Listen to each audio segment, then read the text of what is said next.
How's it going, everybody? We are back. Hope everyone's having a good-ass day today. I'm tired. I definitely went to bed a little bit too late last night, but I slept my 8 hours, so I am healthy, and that's what matters. However, I still have not finished that D&D video because of a lot of procrastination and just being inefficient at editing. But I'm working on it, and I will be putting out that video eventually. Someday, probably, maybe. Who knows? We'll find out someday, maybe. Who knows?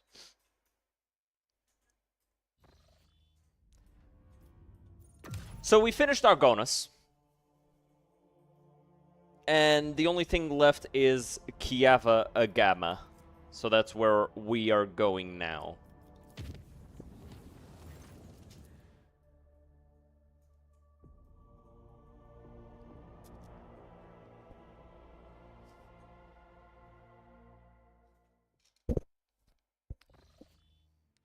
Alantak, I finally found you in this dwelling. This symbol... Iliad comes closer and smoothly makes an unfamiliar gesture with her hands. This symbol has many meanings. Humility, grief, loss. She's doing this. She's approaching you like this. Did you know people actually like got in trouble because they were doing this in gang areas, and this is an actual gang sign for the Bloods, and so they were getting in trouble with Crips?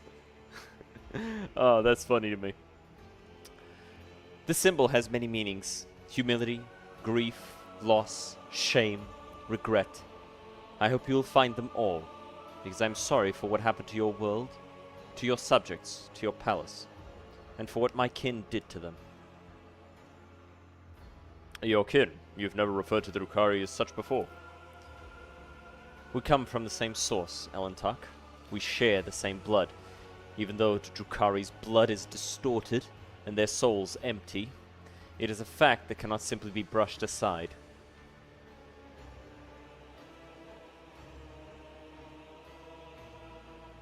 I should not have underestimated my enemies. I will not make the same mistake again. The Drukhari masterfully spin their webs of deceit and manipulation. Do not castigate yourself too harshly. Even the most esteemed children of Asurian cannot always escape their clutches. But you, Alantak, resisted my cousins more ably than many. Iliad falls silent, and her deep, piercing gaze seems to reach down into the very depths of your soul. Iliad? Look, Alantak. The gaze of a child of Asurian can penetrate deeper than a Monkeys, and I can see all the heaviness that has accumulated in your soul during our travels. I see it. In your gestures, in the tilt of your head, in the change in your scent. If you will allow me, I will help you cast off this burden and cleanse your soul and mind of worry. Well, the burden of my responsibilities has indeed weighed heavily upon me of late. Together we can try to erase that burden. How exactly are you going to help me? It's difficult to describe, Elantak, but your soul shines bright, and your mind is strong enough for you to be able to immerse yourself in your own mind and cleanse it of unnecessary cares. I'm still not sure that your species is capable of such a thing, but it is worth a try. If nothing comes out of it, then the only thing you will lose is a small fraction of your time. And I will be your guide on this journey. I will help you to enter the meditative state, to get to know yourself. Of course, that is if you will let me. Immersing yourself in your soul is a deeply intimate process, but you will not be able to do it without me. And I promise you, Alantak, that I will not judge you, your world, or anything that takes place inside it. We will see only what you want to see. Embers of genuine curiosity glimmer in her emerald gaze. To know a human soul is a unique opportunity for an Eldari, and Iliad's uncharacteristic caution's uncertainty imply that she is also discomfited by her own keen interest. And you are a little curious to see what is inside my head, aren't you? Iliad, looking offended, crosses her fingers in a new gesture. Meditation is not a tool for achieving lowly goals. It is a healing spring for the soul. There's nothing wrong with wanting to know a human soul. You are like a snake coiling around my body, twisting tighter with every word, Elentok. It is hard to breathe when I am near you. You are tired of fighting the raging waters of your life, and so I am holding out my hand to you. The choice to grab it or to fight alone is yours to make. So make it. Is this the same meditation you were using before to immerse yourself? Very well. Show me my inner world. Elliot nods slowly. She is clearly surprised by your compliance. Then we need to find a suitable place. Somewhere quiet and serene.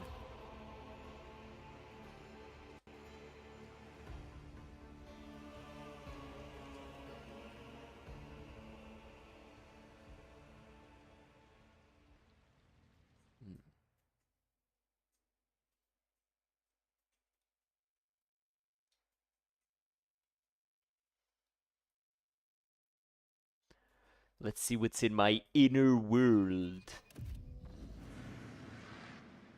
It's just this, but white. We did it, Elentok. So far your world resembles the real one, but soon you will learn to go deeper. Why is Jay's bird here? Remember that everyone here is just a reflection of your thoughts, feelings, and desires. Do not be afraid to look them in the eye.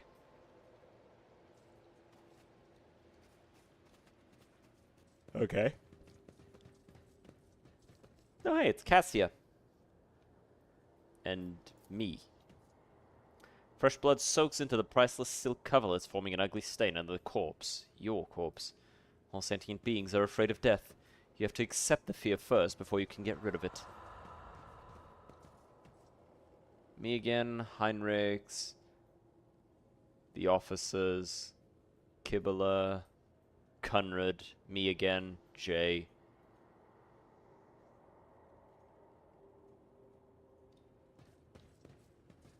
Standing at the helm, peering into the darkness, you feel as lonely among the stars as I do among my own kin. Am I here to kill you, to betray you, to serve you? Am I friend or foe? What do you think, Malachi? One day the Undying One will whisper your name to me. I will carry out his command without hesitation, for I am your death, Domin Malachi. We got rid of one rogue trader, and we'll get rid of him too. Everyone, from the lower decks to the senior officers, hate him. I hear their Vox transmissions. Mutiny's brewing. As long as I still can use his thrones, I don't care. Once betrayed, it is hard to put one's trust in others again, especially those closest and most loyal to us. You're doing everything right. Don't worry, Shireen. I will happily take your place when you are gone. The burden of responsibility lies on your shoulders, Elentok, and your soul grows dull from weariness. Break the chains of exhaustion.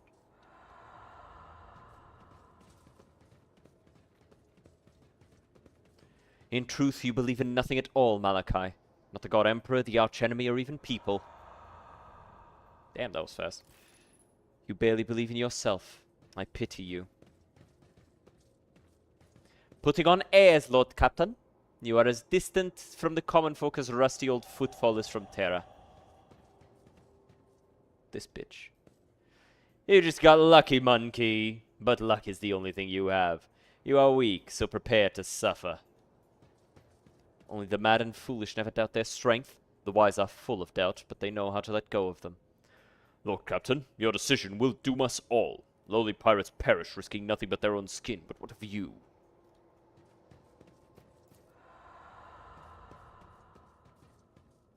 You're putting the lives of thousands of crew members and billions of Protectorate subjects in danger. The world will bow. I'm proud of you, Malachi. You've become a worthy successor, and perhaps even the best Lord Captain. Pride.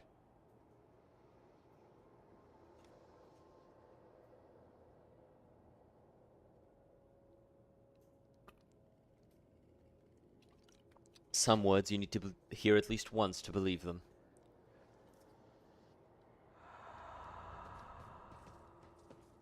Oh, hey, it's Patsky.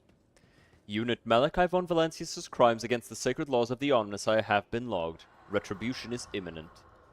Ah, it's Solimorn. Hide behind the warrant all you want. I can see right through you. One day you'll make a mistake, and then rest assured I will be there. The punishing hand of the Lex Imperialis. Okay.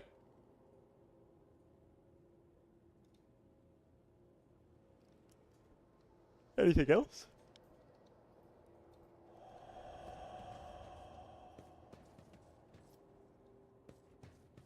I don't think there's anything else that needs an interaction. I guess we didn't get close to Cassia. Everything you now have was served to you on a silver platter. But do you deserve it? And then Conrad.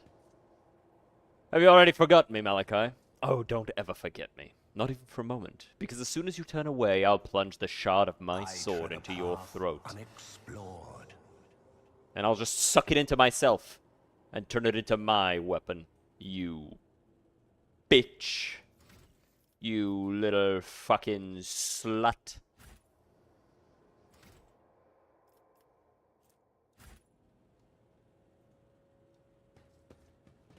I don't know who this Monkey is, but your memories of them are akin to slimy mud after the rain. Let's wash it away like spring water, shall we? Alright.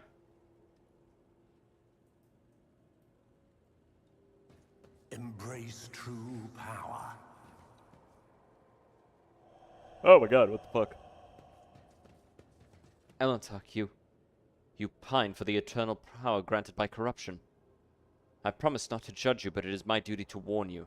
The darkness has already taken root inside your soul, and it cannot be undone. But you still can accept it and seal it deep within. Fight, and do not ever give in to it again.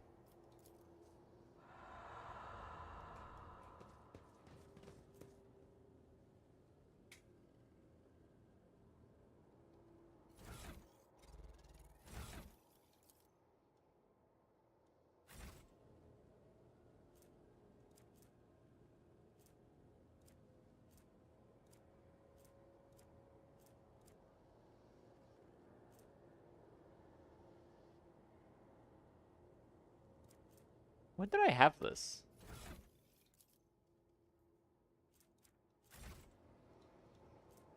I don't remember ever having that, those knuckle guards.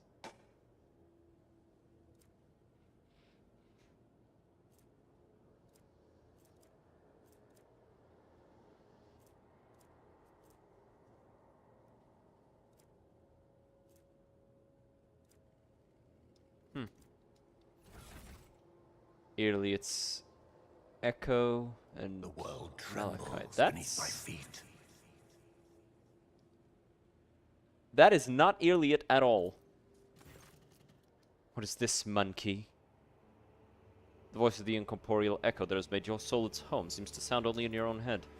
Iliot's face tenses in surprise, her features becoming even sharper as she stares in confusion at the ghostly figures.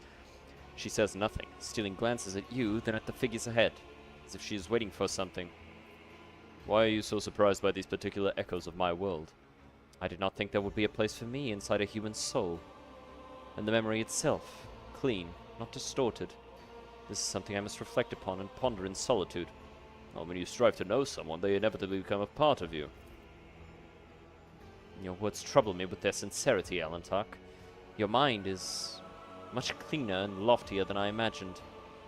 To become a part of someone. A strange feeling envelops your body. You feel yourself become lighter than air, and inside your mind your thoughts are racing at an incredible speed. You're not yet aware that you're looking through the eyes of your ghostly echo and are observing from afar, all at the same time. The inner world changes under the force of your will, and you can now control your own echo. You can now do something that you would not dare do in the real world. Appreciate the follow, Letress Beast Mode. Welcome to the hill. Enjoy the stream. Make your echo touch Iliot's echo's hand. When your soul's echo touches the ghostly hand of the Eldari, the real Iliot flinches in fear and involuntarily pulls her own hand back. Please, Alantok. Social Cur, appreciate the follow. Welcome. This may be your world, but I do not do that again. Iliad's words echo across your world, and the ghostly figures begin to disappear. The world around you starts to stretch endlessly. It is time to return, Elantak. Your soul is not yet strong enough to endure prolonged immersion. Take a deep breath, and we're gone.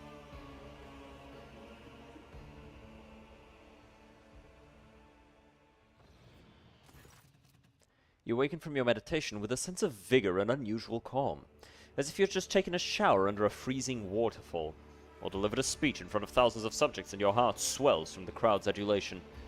Malachi, you are awake. Your soul shines too radiantly for a human, despite all the litter that had accumulated in your soul. You can get rid of litter, but the light, try to preserve it, Malachi. It draws the eye like bright stars in the night sky. Of course, your world is not as beautiful and serene as mine, but I was glad to see it. Will you... I feel as if I have been reborn. This is the cleansing of your soul, Elantak. I hope that now you understand the importance of keeping it free from unnecessary litter. Will you help me with meditation again? I do not know. Perhaps. Someday. Will I be able to see your world? I do not think so, Elantak. It is impossible to know everything in this world, no matter how much we would like to. And still, my heart sings, for I have helped you find peace, even if only for a short while. Until we meet again, Elantak, may the stars guide us along the safe roads. She wants me.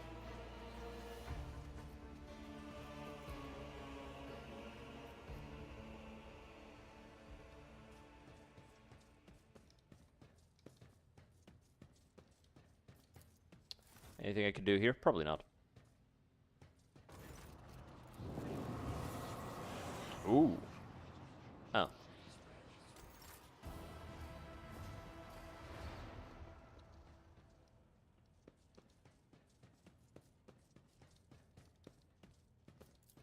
Ooh, what's this?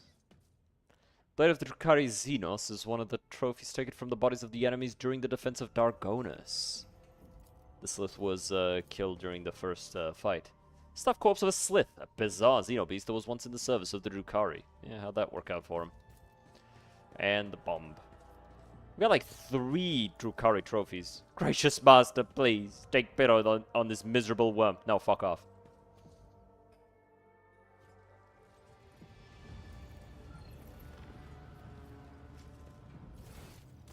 Cringe ass Nene, baby.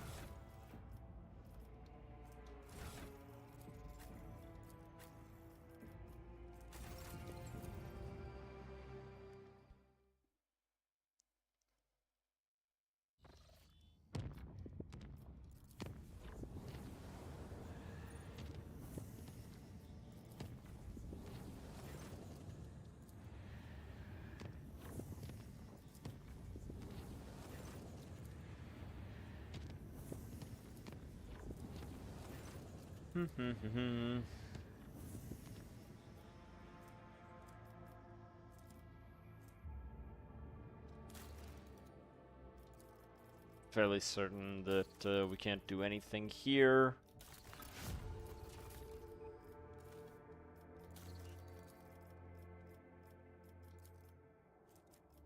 Yeah, this is we need weapons.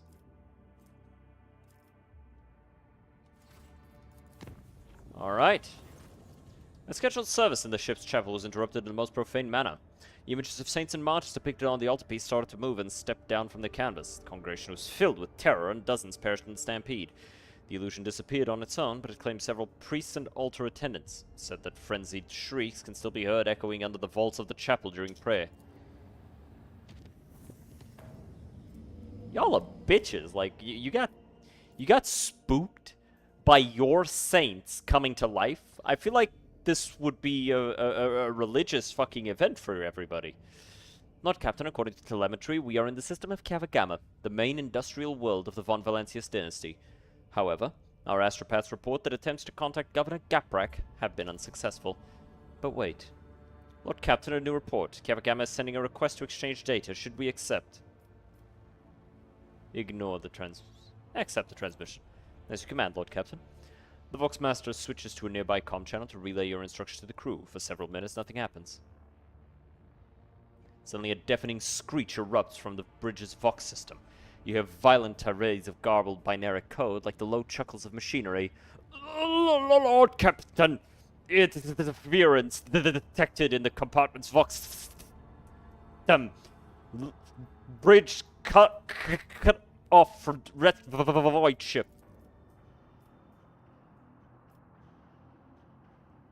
I decipher the okay. The void ship's bridge sounds of working cogitators and officers' footsteps. The everyday scene is interrupted by an ear-splitting beeping sound, followed by lumens going out. In the dim glow of candles and emergency lights, one of the officers in frame cries out. Another falls to her knees, clutching her head. Over the beeping of voxes, shouts can only just be heard. What's going on? The doors are locked. We've lost contact with all compartments. One of the bridge officers turns to the throne. Lord Captain, the Vox stations are malfunctioning and overloading the systems. None of our outgoing transmissions are getting through. The incoming ones that do make it are distorted beyond interpretation. Lord Captain gives the order to decipher the incoming Vox transmissions at all cost. Proceed. A team of decryption experts gets to work. Data tethers are inserted into sockets as they connect to the cogitators. One of the Vox clerics leans over the console. Another is writing something on a piece of parchment, but then she bursts into maniacal laughter and stabs herself in the eye with a steel quill. Another scream. Tech priest, who was mid-prayer, tears himself to pieces with his own mechadendrites. More and more lunatics are mutilating themselves and lunging at others. Portion of pict recording damaged after contact with unknown object. Then enforcer shoves a rabid servitor away from the Lord Captain as he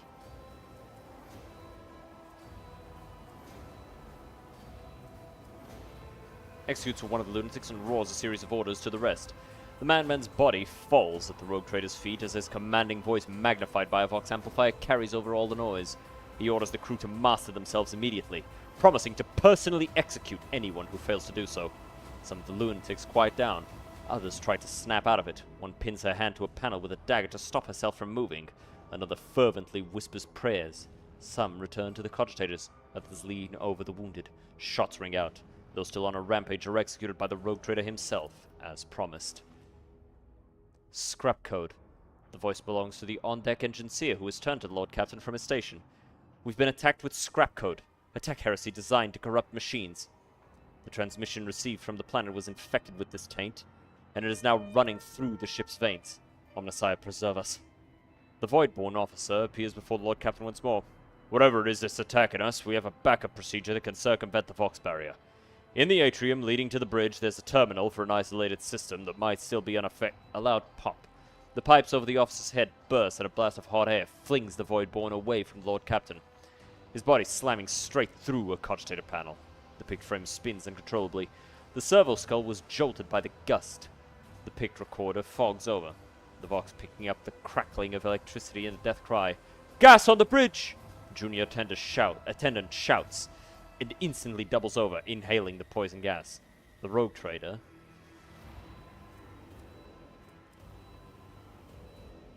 gives the order to evacuate immediately. The rogue trader personally oversees the evacuation. Bring the plasma cutters! Get the wounded to the exit! The officers repeat his orders. When the servo skull following the rogue trader reaches the doors, they fall to the plasma cutters and crumble outward. The rogue trader is the last to leave the bridge. Leaning on a support beam, the rogue trader takes several deep breaths, trying to flush his lungs with air. Then he straightens, smooths his uniform, and heads toward a goal known only to him. The servo skull follows. The atrium is in a state of panic. Silhouettes skitter about in the dark hall, illuminated only by the flickering of emergency lumens. Curt orders and someone's feverish words of prayer can be heard. Having lost all communication, the beheaded ship is writhing in agony. It takes a while for the Lord Captain to find the cogitator mentioned by the fallen officer. The panel of the isolated terminal is riddled with cracks and bloodstains, and on the floor by the terminal, a tech priest is lying in a heap with his head smashed and technical liquids mixed with blood oozing out of his pores. The Lord Captain decides to take his chances restoring the terminal. The rogue trader rips the power key off the tech priest's mechadendrites and opens the cover on the terminal. Sparks fly into his face, but he is confident in his manipulation of the tangled wires and clanging levers. After replacing the cover and ensuring that the system is restored, the Lord Captain brings up the required data on the screens. The maintenance bay is sending out hundreds of desperate distress calls that have gone unanswered up to now. When the machines went out of control and started turning people insane, others, driven by some hateful and paranoid logic, started butchering the servants of the Adeptus Mechanicus. The tech priests have suffered heavy losses, but the remains of the cult are still holding the line. Out of everything that's happening on the ship, the situation in the maintenance bay is the direst. The Lord Captain knows where help is needed most. He decides to send officers to the compartments where the situation is critical. The rogue trader contacts several officers via the Fox terminal and orders them to deal with the most critical situation on the ship at once. Lord Captain, the situation has been brought under control, more or less. It will take some time to eliminate the consequences of the attack completely, but the vessel is capable of motion. We may even be able to conduct a warp jump if you feel we should leave the system. Allow me to bring you up to date. Fortunately, the bridge suffered only minor losses. The reports mention only a few casualties that have already been replaced. I have bad news, Lord Captain.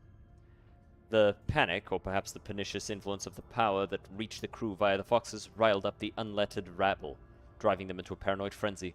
For some tragic reason, they decided the Omnissiah's adepts were to blame and slaughtered everyone they could reach. Devoid of help and protection, the maintenance bay crew suffered tremendous losses.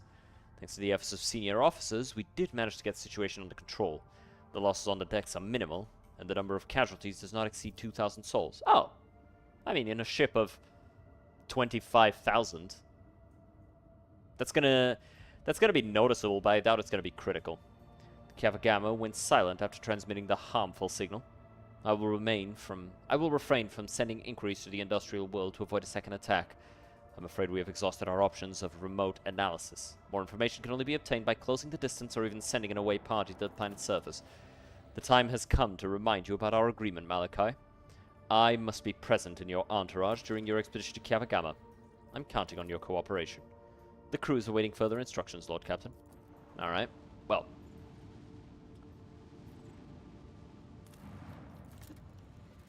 We'll see how this goes.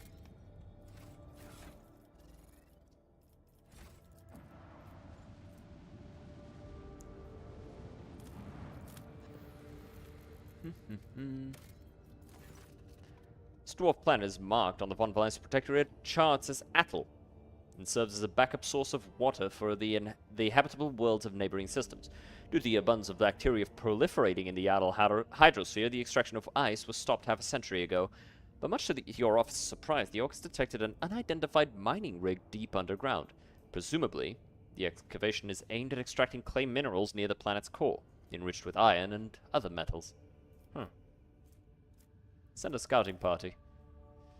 The Extractium turns out to be Incendia Chorda's latest investment, whose domain is located just within a few jumps from the Kranach system. While this world is of little value to the Von Valentius dynasty, your officers see this gesture as an attempt to test the boundaries of the newly minted rogue trader's leniency. Oh, it very much is.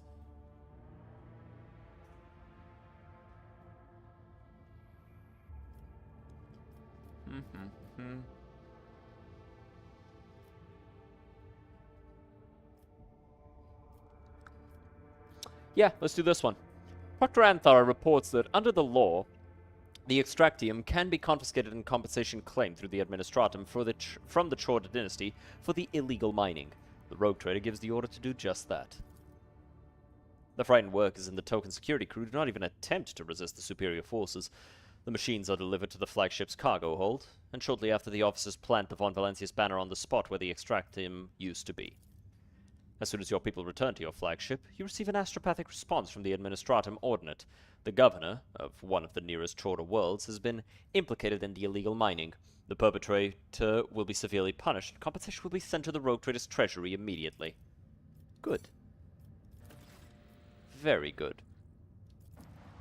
Let's fuck up some heretics, yeah? Bro, what up? What up? Libra is seriously difficult. I still want to fight him. I'll probably try him tomorrow on stream, if you want to join. Force is the place to divide. Yeah.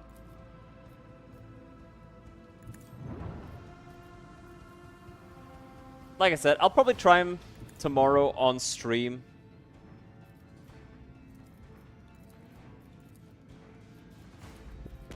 I have yet to decide.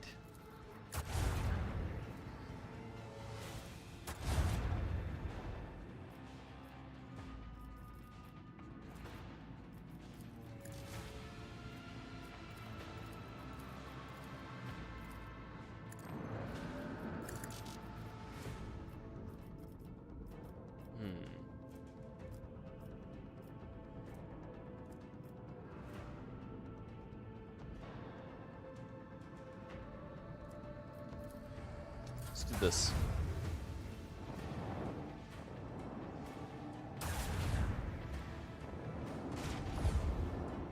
Alright, we've managed to completely avoid any damage.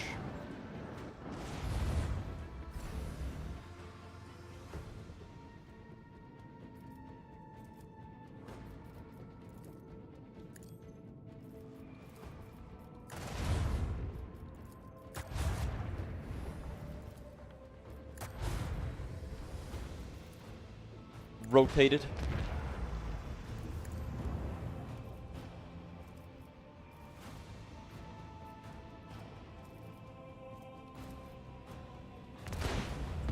Got him. Still got these guys. Just a couple of raiders and a destroyer left.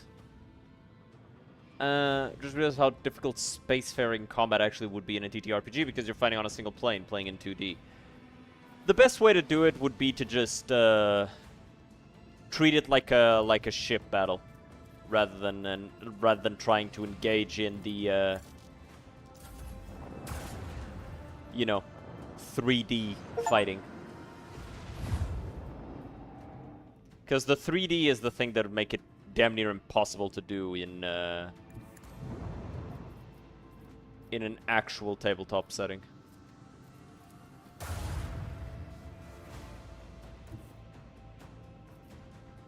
You'd be better off just not even trying to do that.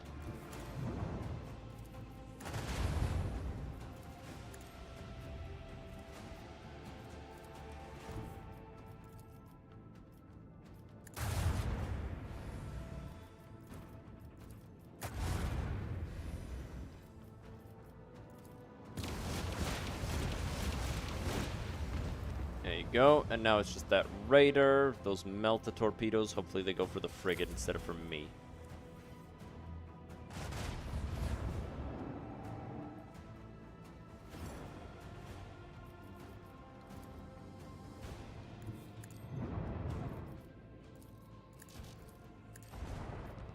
Hit it with some flak.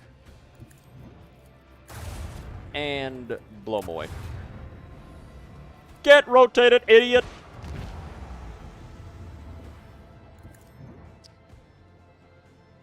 I am a big fan of ship combat, though. That's why I kind of try to implement it every once in a while in my own games, but y'all never really super vibe with it, so. Like, you guys like the concept of working on the ship and doing that stuff, but y'all never seem to super vibe with ship combat unless I also integrate your own characters. So it's like it's hard to actually like get it working in a way that you guys will enjoy.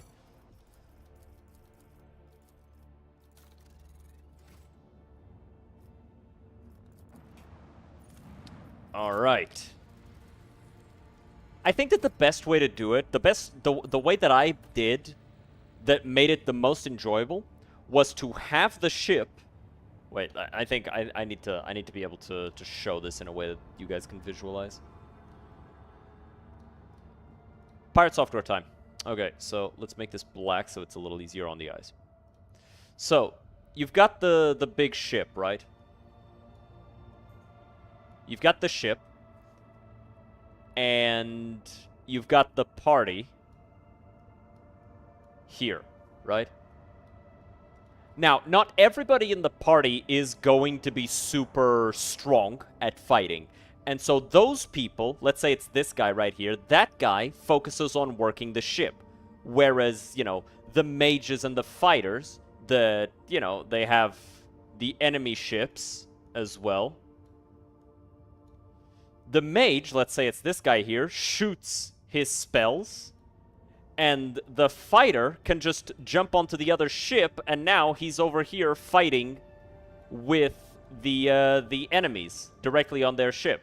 And I think that doing it that way is the best way. I think. Because I did it that way once, and it seemed to be the one that, that my players resonated with the most. By the way, clip that, because we can make a short out of it. That city defense section, yeah. But we've had a few other attempts at experimenting, but yeah, please clip that. Okay, so we want to bring Pascal, and we don't need to bring Kibble.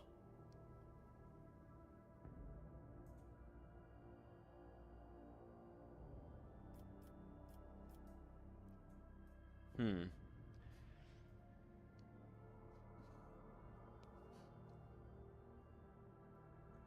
Three bounty hunters is going to be crazy work. It's going to be a mess of extra turns.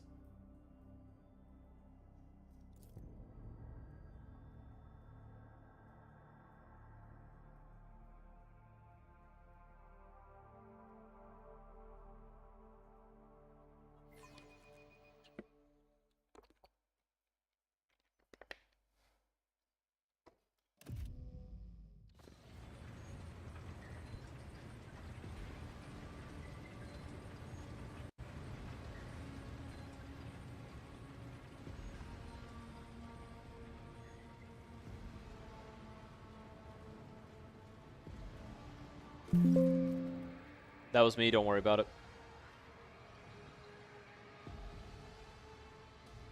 I'm just noting down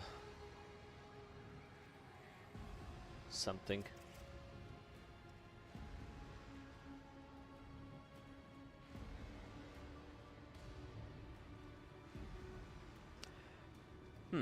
No solemn ceremony, no personal meeting with Magi.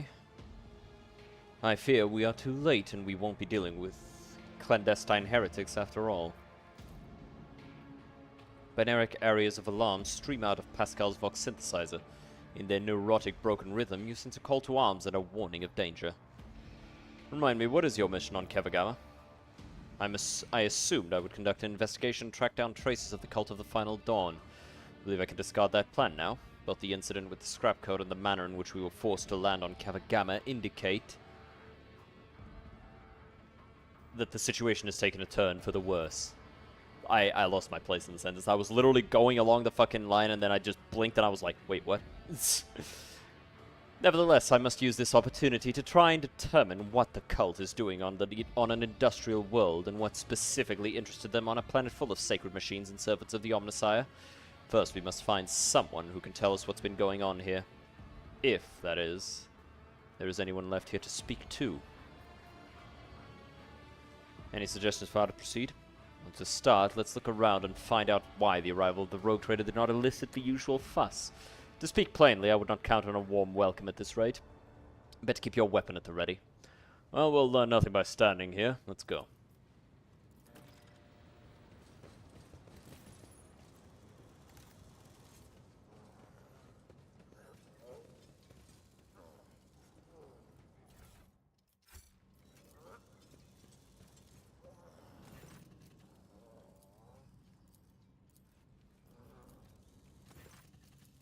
Aha!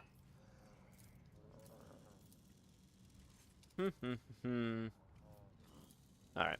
Powers unseen. Uncover my Right now I wanna get in there and I wanna start killing stuff. Thousands and thousands of voices crying out for salvation. In hope. With wild promises. Their pain is your reward, Interrogator. I will pretend I did not hear your last words, witch.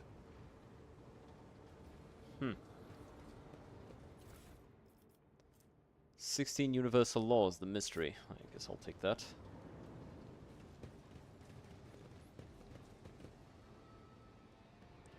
Oh, hey, it's a dude. And he's fat. A fat tech priest. I don't think I've ever seen that. The lumps protruding under the tech priest's bedraggled red robe hint at the mechanisms implanted in his body.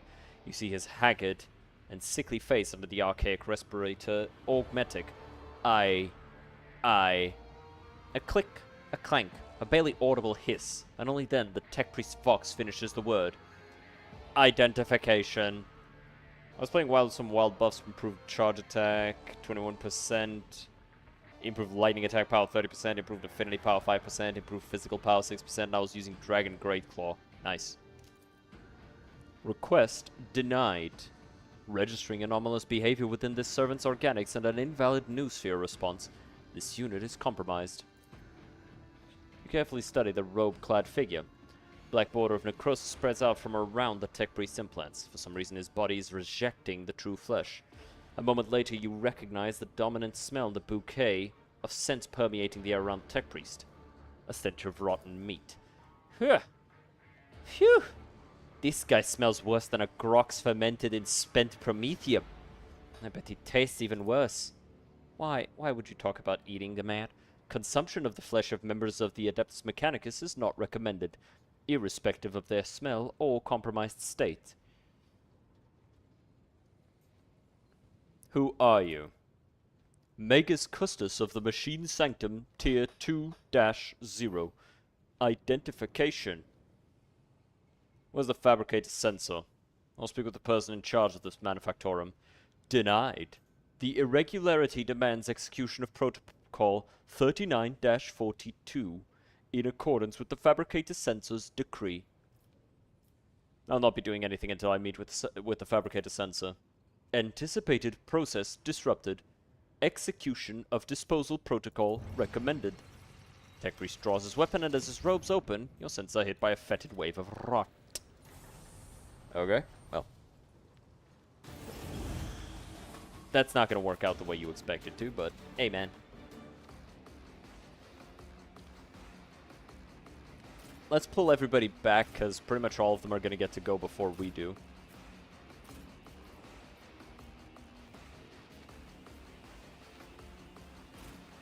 Not all of them.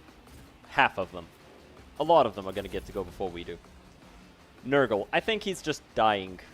My resolve is unshaken. I don't know that it's necessarily Nurgle.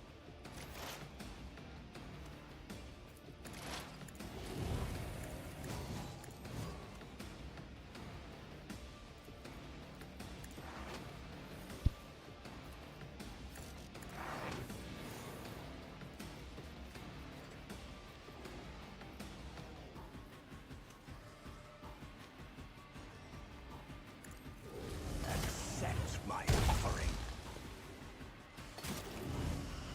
Cool. Was that you? Or...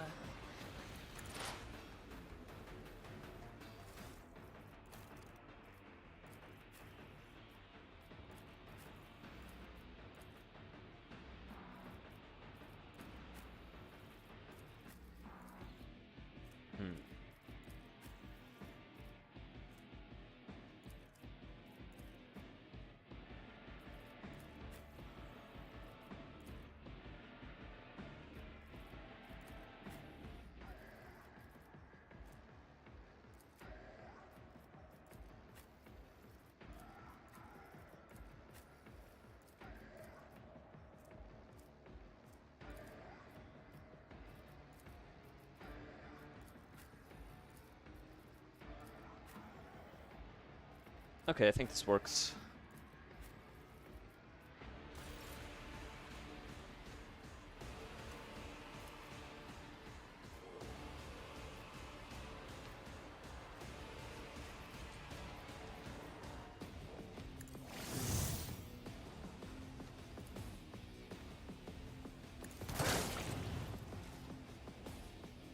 Not the best first contact. Not the best first contact with the world's inhabitants.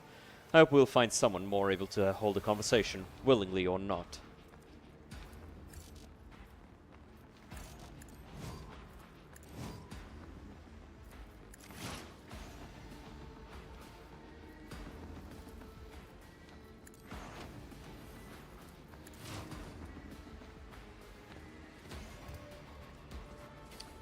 they're all together. Fucking ow.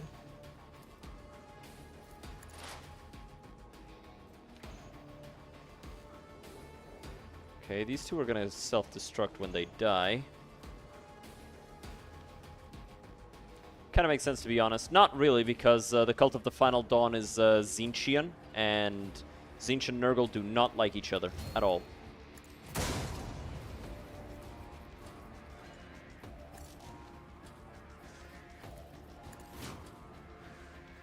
Purpose guides me.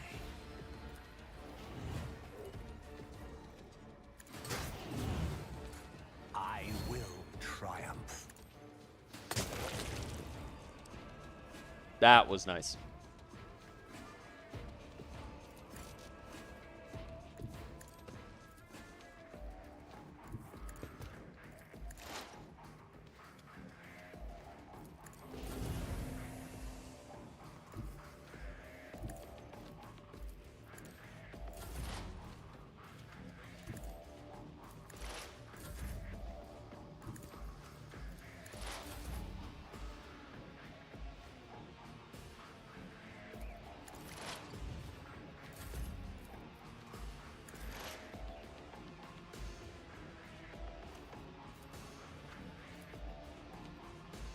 Damn, this guy's a lot of armor.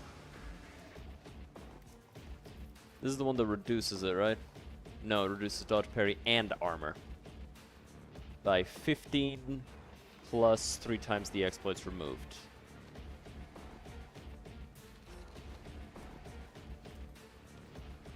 So his armor would be reduced by 15 plus 39. That's not a lot, actually. A little bit of damage there. Stop trying, monkey. Monkey. Monkey!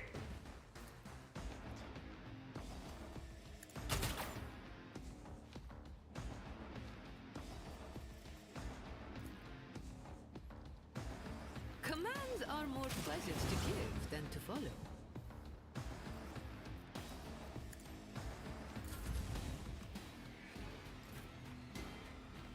Alright, let's put down some buffs. For the throne's glory. Let's see to it. Give everybody a little bit of healing. Why'd he go down?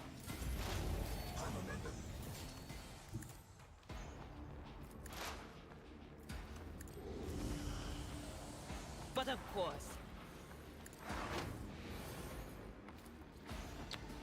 God damn. It would be funny if Nurgle really just wanted to fuck with Tzeentch. Yeah, that would be funny. Like he just possessed that one dude. That's it. He did nothing else. Anyway, turn that guy off. Just boop.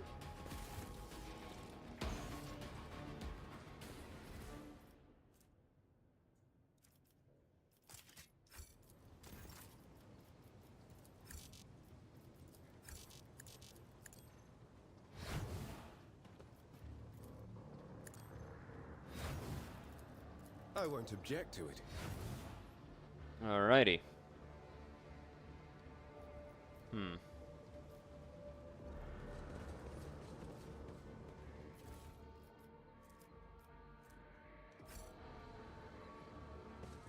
Who would fuck with Tzeentch the most, by the way? What do you mean? The world will bow. Because, like, in terms of, like, just bothering him, it would be Nurgle 100%.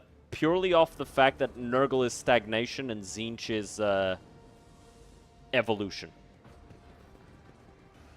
And innovation. Right? So, just by default of that, they would fuck with each other the most.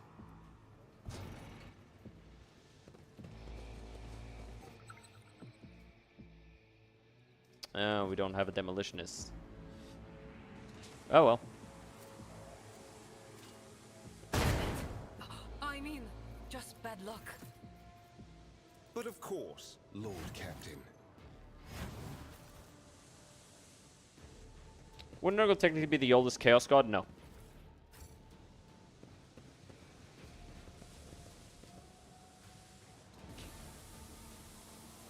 keep in mind, the Chaos Gods are a representation of, not necessarily a representation, manifestation of mortal mentality. They're all as old as... I'm sorry, what the fuck? God damn it. Whatever, just go. Stop it! Shut up. Unworthy soul. Alright, let's fix this. You interrupted my thoughts. My ascension has only just begun. Survive and serve.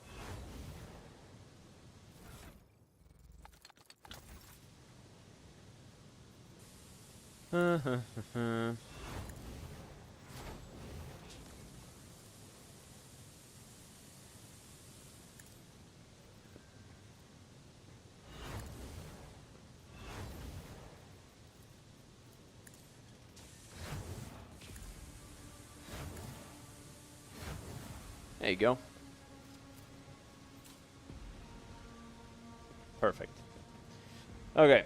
But no, they're all Let's seize the opportunity. as old as basically humanity is. Or as old as, well, any sentient creature is.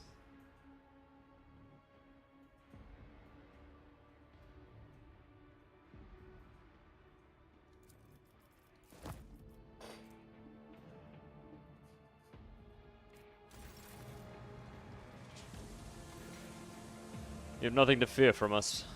Deus Mechanicus. He heard my prayers. I thought I was alone in a kingdom of madness and depravity. Please save me. Tell us who you are and what happened to you. I am Manufactorum Lex Mechanicus Zeta-86. I performed the rituals for the machine spirits of Foundry 95 up until we started going mad. Priests devoted to the Omnissiah suddenly started praising the dawn of something or other. They stopped the belts, and then they desecrated the visages of the sacred machines with unholy symbols. Some of them resisted. The others grabbed them, tied them up, and then they turned their implants to heresy.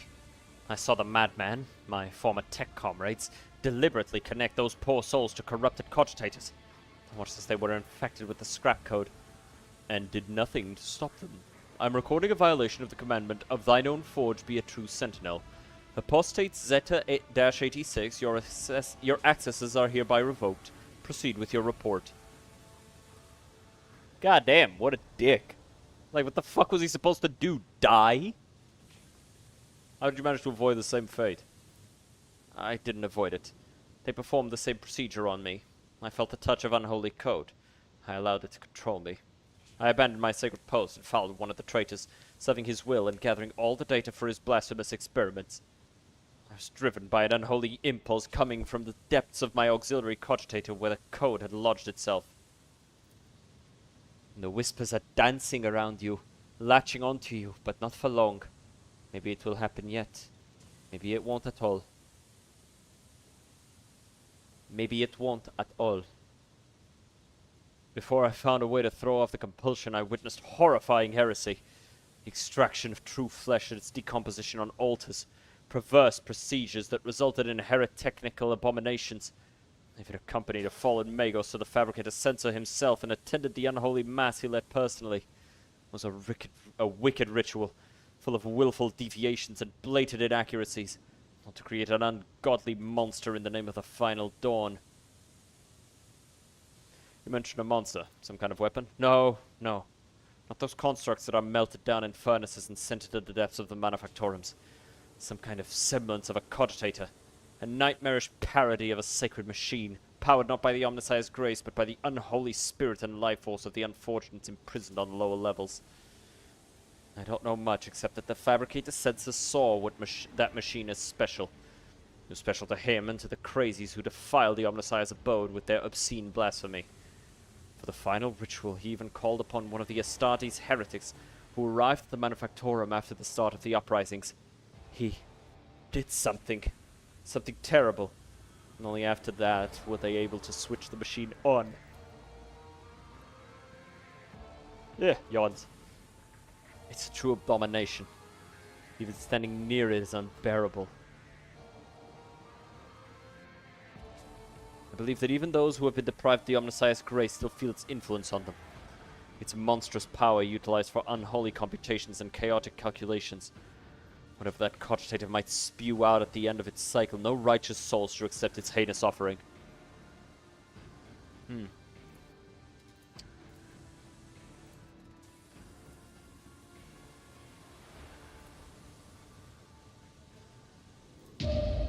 Appreciate to follow cyclical cowboy stewardess. Those are in fact 3 words that I was not expecting to see together. Why cyclical?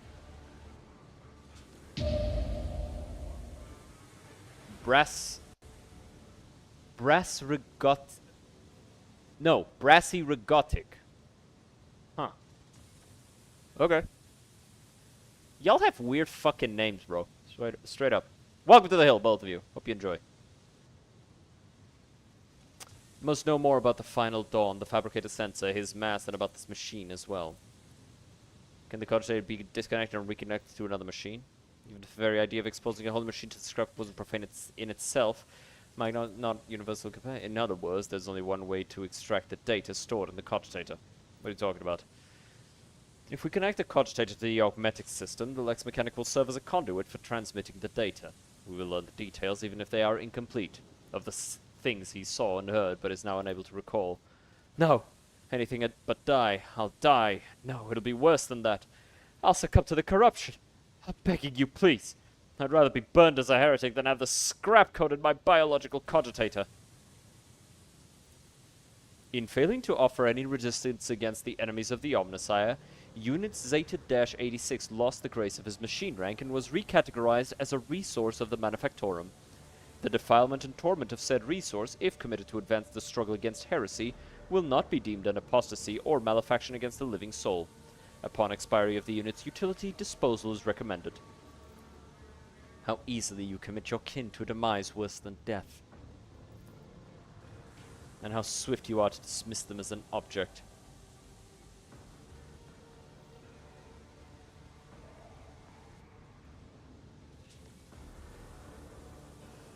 Heinrich, stop. The leaders of the cult would never discuss anything of importance in front of witnesses. Leave the poor man alone. We need to know where the cogitator is. Even if the heretics' conversations are unimportant, I must know why the machine was so valuable to them. I'll tell you! A different augmetic is responsible for my muscle memory. It has a data storage too. I remember where I walked and what I pressed with my fingers. Here are the coordinates. And the code. It's probably the code to the bay. He's a subject of your world. It is for you to decide his fate.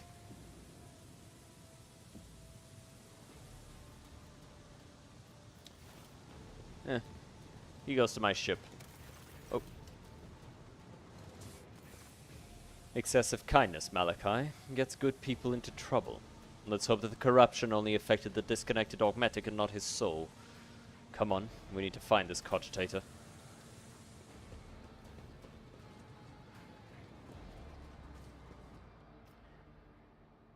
Watching the list, one of them stood out. Perfection. Which list? The list of, like, new follows?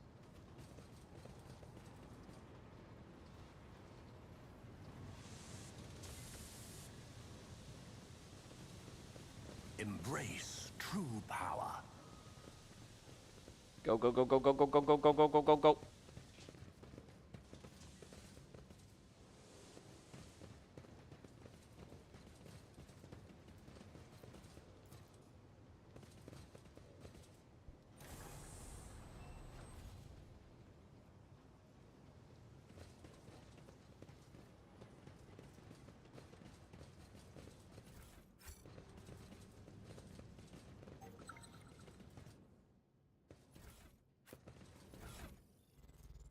The warnings, the mysteries.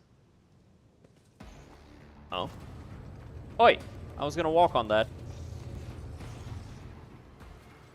That guy looks cool.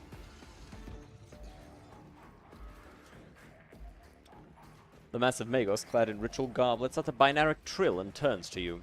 From beneath the deep hood of his mantle, 2 dimly lit eye implants gaze at you.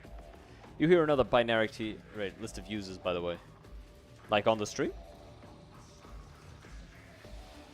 How do you look at the list of users on stream? I don't know how to do that.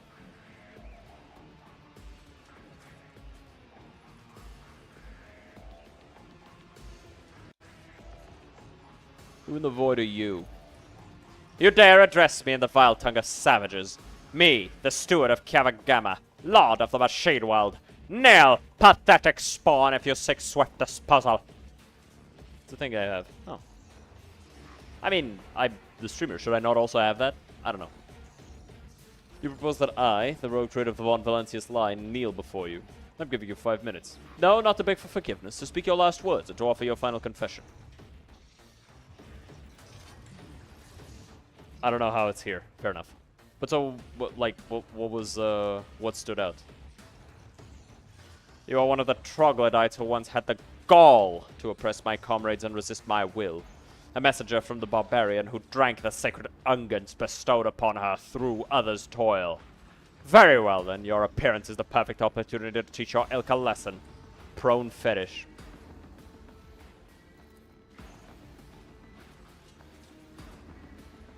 Yeah, fair enough.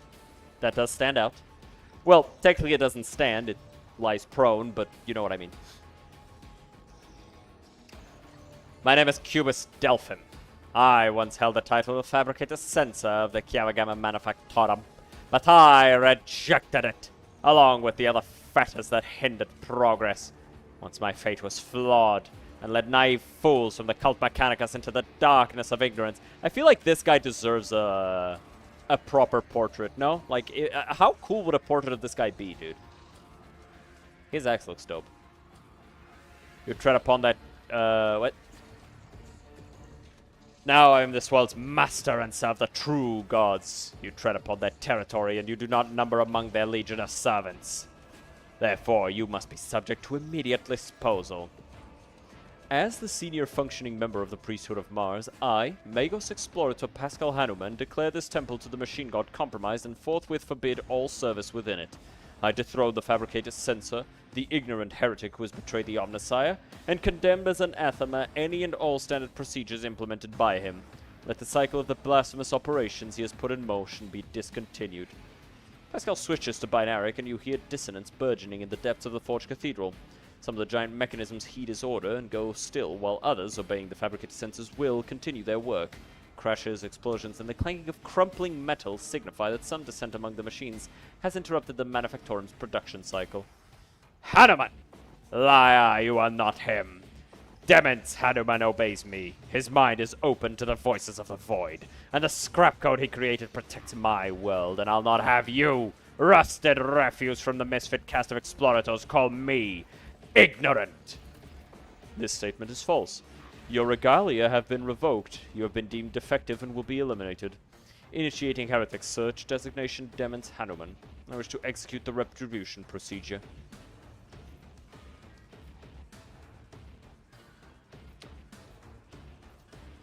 So you've traded one master for another. I would expect a fabricated sensor to be smarter than that. Fabricated sensor's voxel lets out a piercing, barely audible sound that makes your insides shudder. I will rip out your spinal column and braid it around my staff. Arrogant creature. This is my world and it will serve only me. Even a cursory analysis of the data shows that the probability of this outcome is negligible. You, like your predecessor, are but an artifact of certain calculations. One that requires minimal resources. Hey, oh, that's gay. You mean like the spine thing? Yeah. A little bit, but also like kind of hot, so I'm okay with it. I do not know if I've ever seen anything more bizarre than 2 Monkey vying to prove who possesses the greater hubris. Iliad, why are you always with the racism, bro? You may be driven by your will to fight, but now this... Bro, shut the fuck up. Your 5 minutes have passed. I hereby sentence you to death, and I will be the one to carry it out. Comrades, purge the Manufactorum of any random variables. I must prepare for the culmination of our great work. Gut the outsiders. Let their blood mix with oil.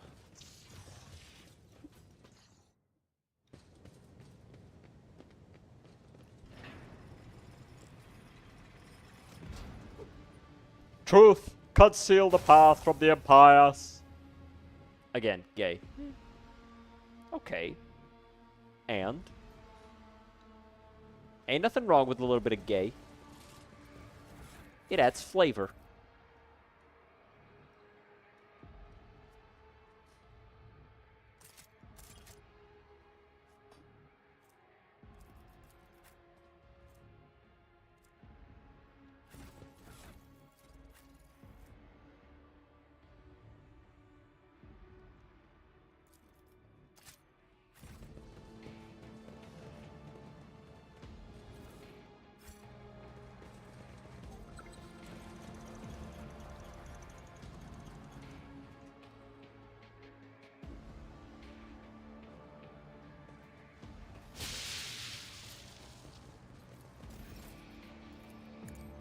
Go ahead and clean that up. Remember, innocence proves nothing. Let's make a deal. Oh, she didn't get hurt. Cool.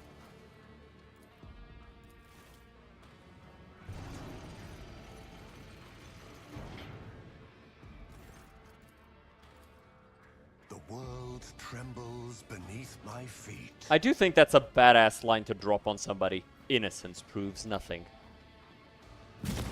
You may be innocent, but I have decided that you are guilty, and therefore fuck you, pussy, die.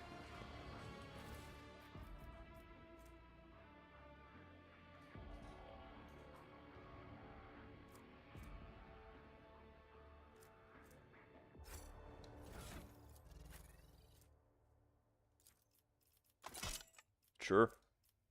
Give him a melt-a-gun. It's the worst that could happen.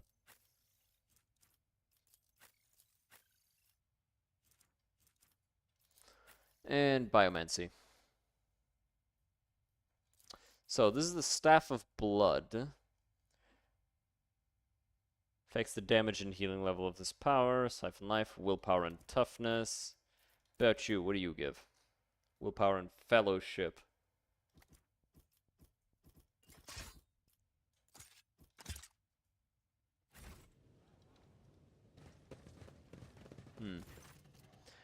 I didn't know we were using the Japanese way of court. It is what it is. 40k is not a nice place to live in.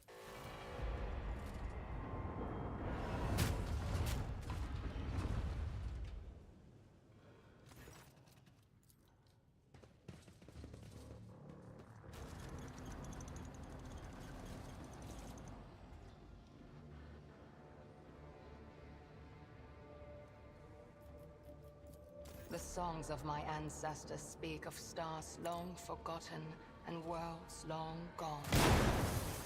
What a shame that you lack the capacity Powers to understand even unseen a single uncover my note. path.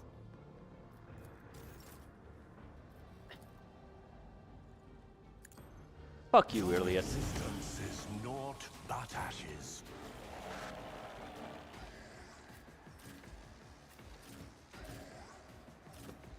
Just always shitting on me for no reason. Like, what is the bitch's problem, bro?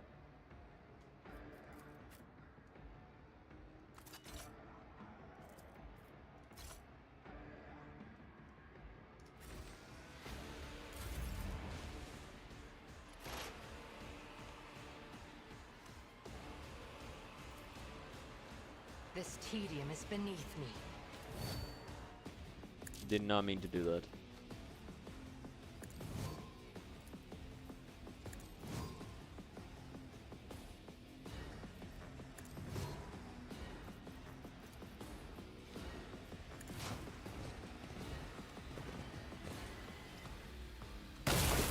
Missed.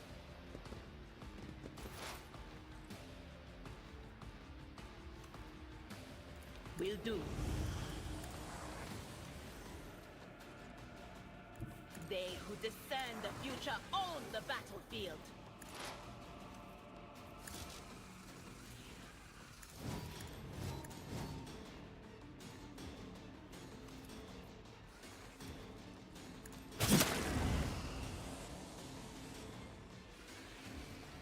Okay.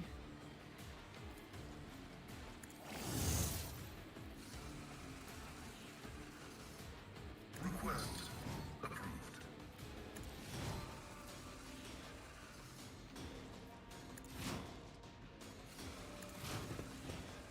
Dark Souls when? I don't know, man. I've been going to bed late as fuck these past couple days. Because I've been working on a YouTube video. And it's just like affecting how, you know, early I get up, and then I end up just not being on time to you know, give you guys a proper length Dark Souls stream, you know.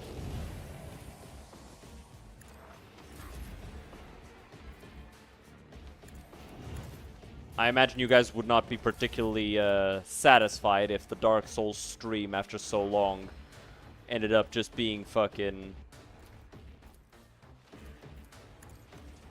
2 hours long and nothing else, right? Like, I don't think you guys would be happy with that.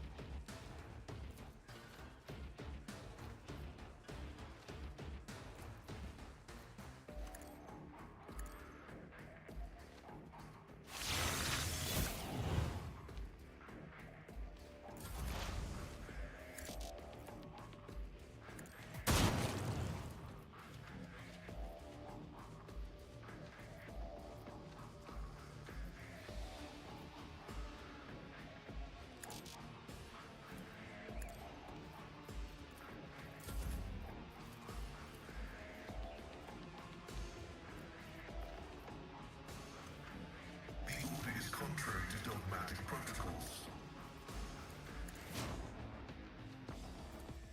Anything else?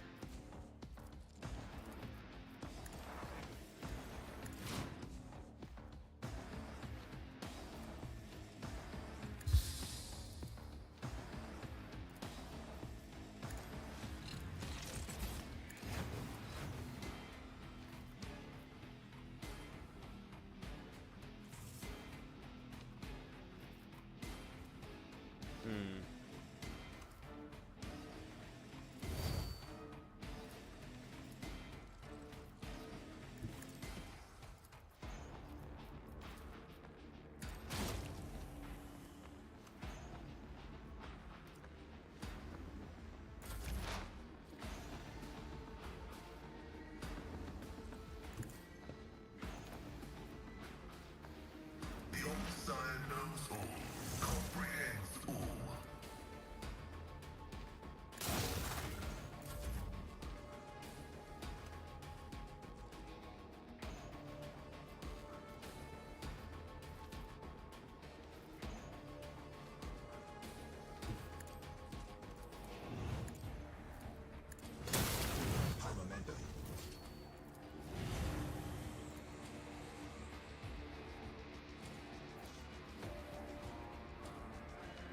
I will not stoop to this. The ruin beckons.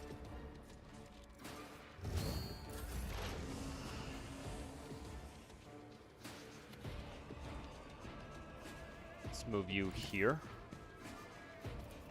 Mark, aim, double aim, and miss. Yeah. Kind of figured you would. 32% chance is kind of, I know what is to come. you know.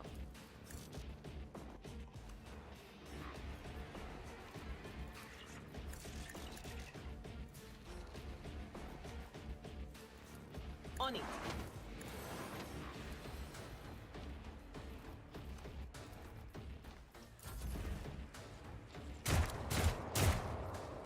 Ow, I have been shot.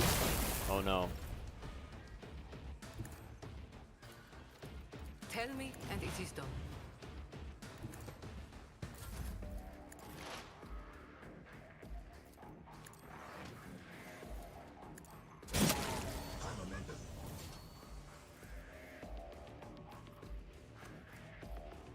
What's this? Oh, it's a heroic act. Never mind. Don't want to do that.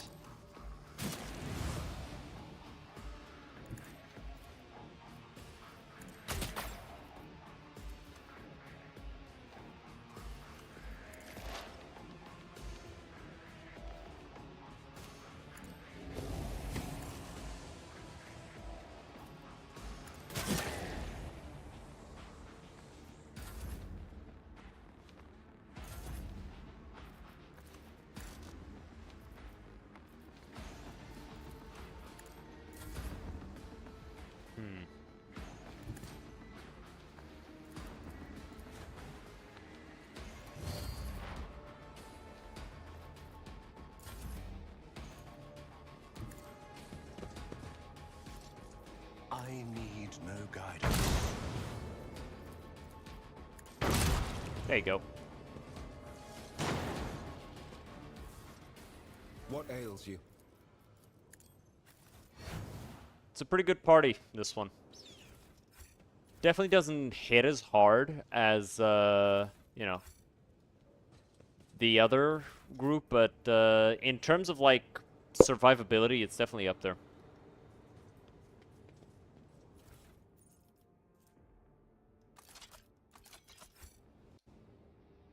Just a second, I'm checking on something.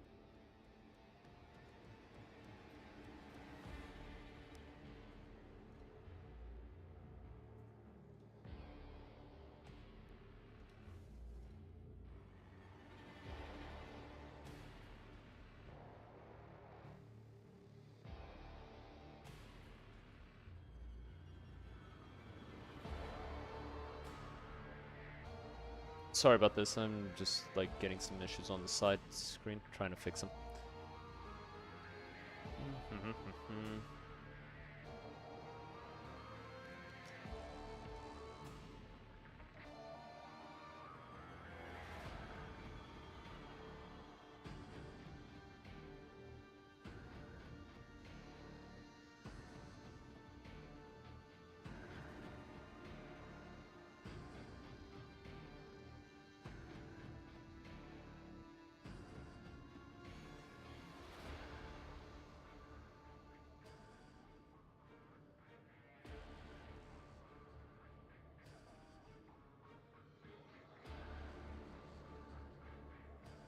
Okay.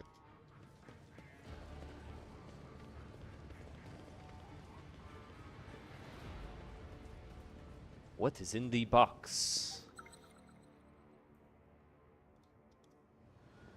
Go blow yourself up, Jay. Save me the hassle. And done. Oh, shit. Good job, Jay.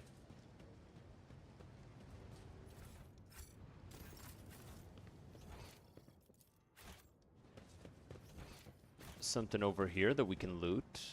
What is it? Another box. My favorite.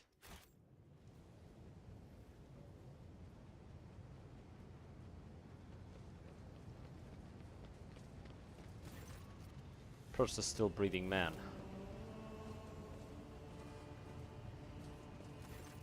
Machine spirit, deliver me.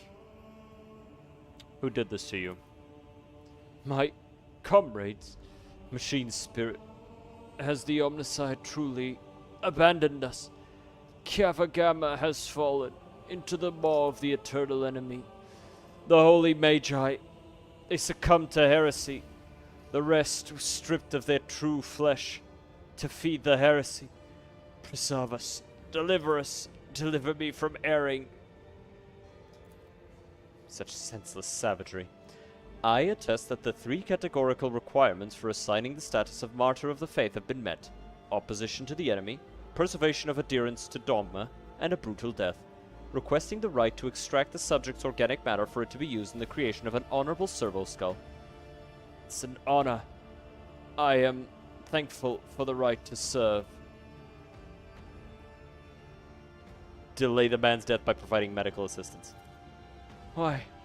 Why do you prolong my cycle? Are you waiting for my repentance?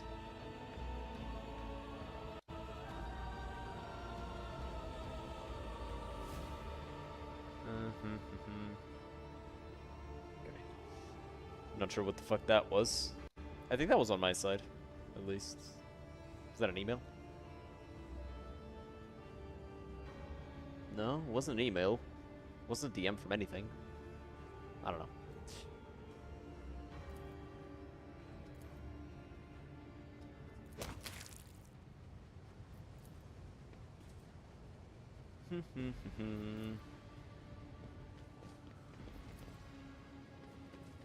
We did the guy dirty, but anything for the heresy. That's a rough heretical display. Yeah, just like prolonging his death.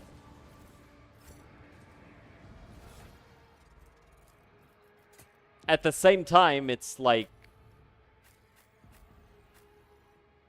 would anybody even realize that that's what I'm doing? Maybe not.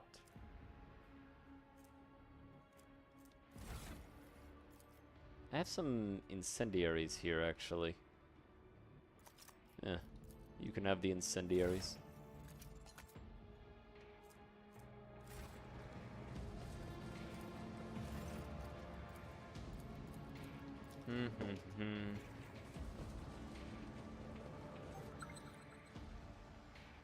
Jay, do the thing.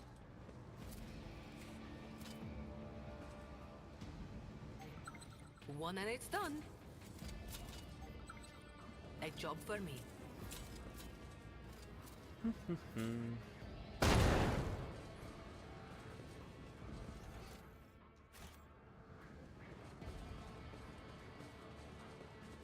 The world will bow. Okay, so this is the place where the big evil computer is at. So let's check this out.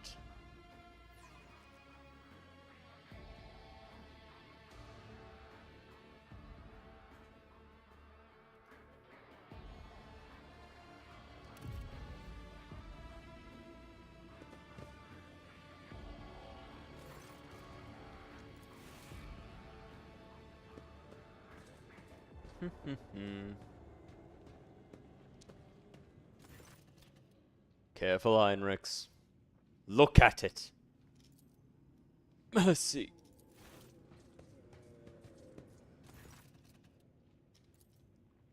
What is this? I'm beginning to have some idea.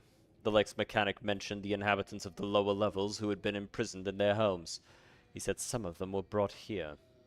The cultists did something to those poor people in their own home, and now they're studying the result. Lex Mechanic talked about some kind of slag waste disposal and chaos symbols on machines. What are the archenemy's minions doing to the people in the lower levels? To know the workings of dark sorcery means allowing corruption into oneself. These are warp mutations, no doubt. Perhaps there was some side effect, and that is why they were brought here. To be connected to sensors and cogitators. Even fallen tech priests who have rejected the Omnissiah are driven by a perverted hunger for knowledge. Yeah, fair. They are very much fucked up. Or are they hooked up to the cogitators? But like, a sleeper is a little like fucked, you know?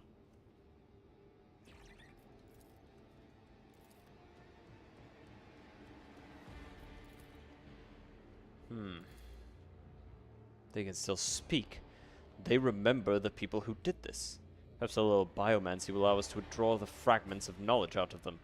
Or it will trigger further changes. A little biomancy? This is a tangle of flesh and bone that by some freakish miracle still happens to have a soul and a mind. Come on, Iceman. Let them die in peace already. What do you want to do? My psycho abilities allow me to affect the human body. It's one of the most effective tools to use against individuals who resist questioning. But if you're suggesting that I want to use it, I think you're getting a little ahead of yourself. If there's something that'll make them talk, we must do it. You think so? Tiny fragments of data that could prove worthless and even harmful to us, in exchange for participating in torture? These people can still serve the Imperium. Anyone would deem their suffering a fair price to pay. Heinrich hesitates for a moment, then closes his eyes and raises a hand. You're enveloped by an otherworldly chill. The mass of flesh in the cave suddenly rears up. The mutant wrenches open its glued-together lips and begins wailing frantically. The shrieking is echoed by a chorus of howls and tortured moans coming from the neighboring cages. Every one of you, everyone told me to have hope and pain would go. Accept the truth, for that is hope. My only hope is to be freed from this pain. Groxseed. And that's it. The lamentations of dying people. No, not just that. What it said about hope sounds like a lie of chaos which it used to take root in weak minds. Hey, Batista, how's it going, man? How you been? I believe the corrupted tech priest repeated this phrase like an echo of what had been instilled in them. What's in that cage? People! People are in that cage. People who were tricked and then dragged here to be used as fuel. Whatever the cult of the Final Dawn is planning, false hope is a key component of their plan. It's a lead. A small one, but a lead. That's that, then. But you know what bothers me, Rogue Trader? The number of people here, there are too few. The lower levels of similar manufactoriums are inhabited by millions. What happened to the rest of them? I know I won't like the answer. Let's go. We still haven't done what we came to do. Intriguing.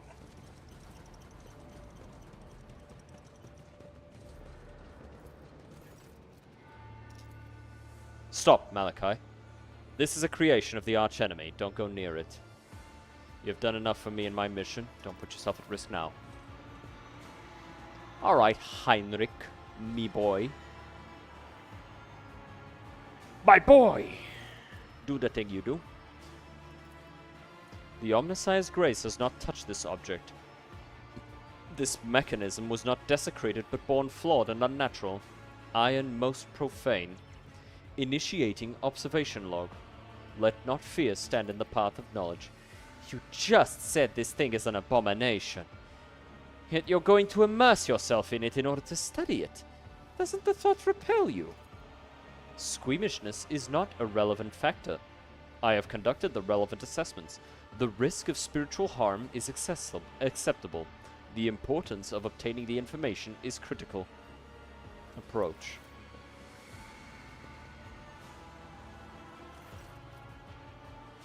Study the screens. Examine. Lord Captain, no. Please don't. Just don't look. The whispers say nothing good will come of it. You really should just step away from that thing. Look at the cables. Step back from the cogitator. Oh. You turn sharply away from the screen and you can almost feel invisible shackles falling away. The realization comes a moment later. You were not fighting against your own curiosity, but against someone's malevolent will, which has now lost its hold on you. Keep your distance and wait. A minute passes, then another.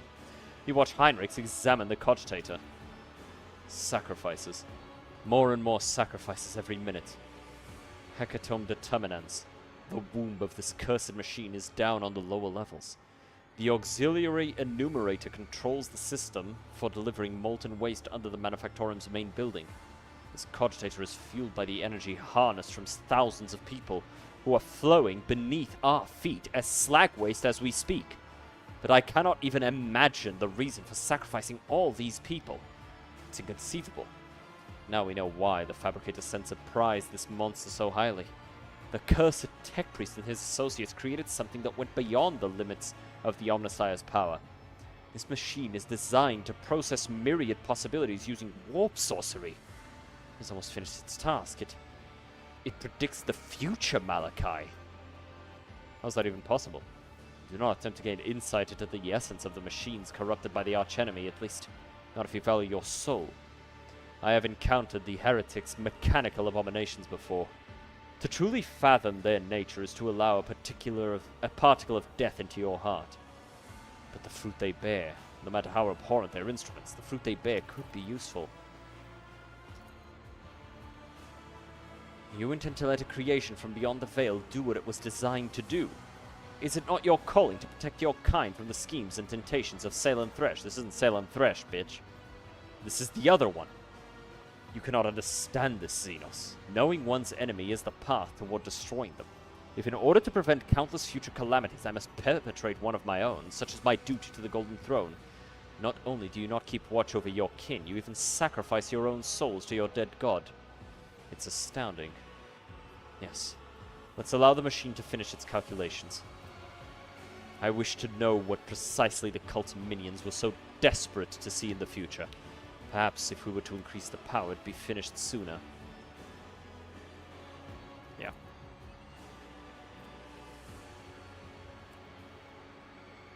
I will accelerate the process so that everything is over as soon as possible. Cogitator's screens flash the guttural roar in its depths. Oh boy! Seems to contain the death cries of thousands. Heinrich bends over the keys and flinches as if from an electric shock.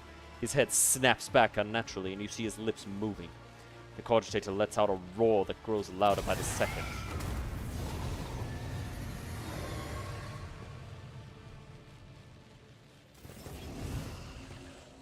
Ah.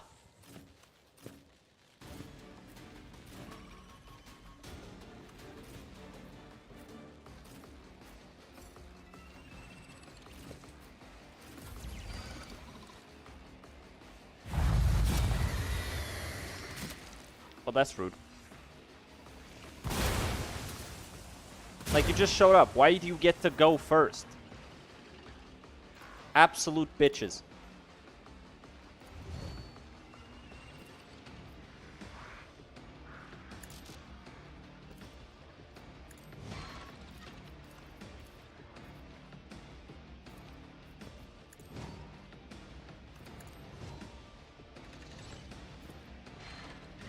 No weakness is hidden from my sight.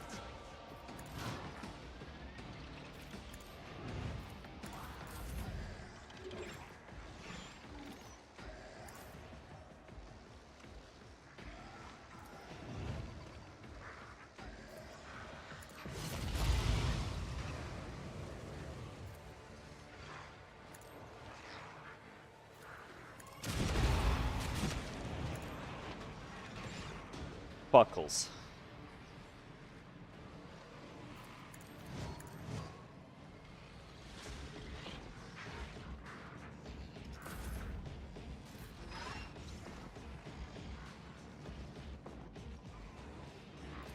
I don't know that we're gonna win this fight.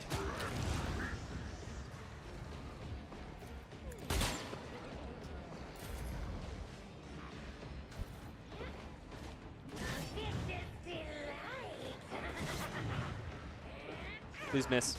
Fuck! Your efforts amuse me.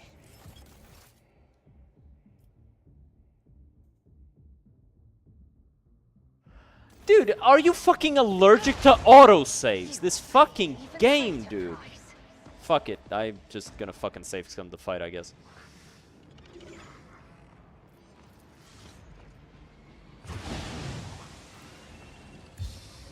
For the throne's glory.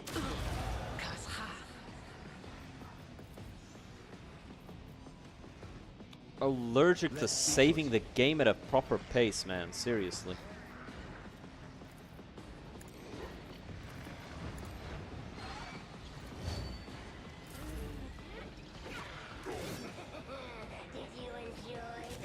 Well, at least they're fighting each other, too.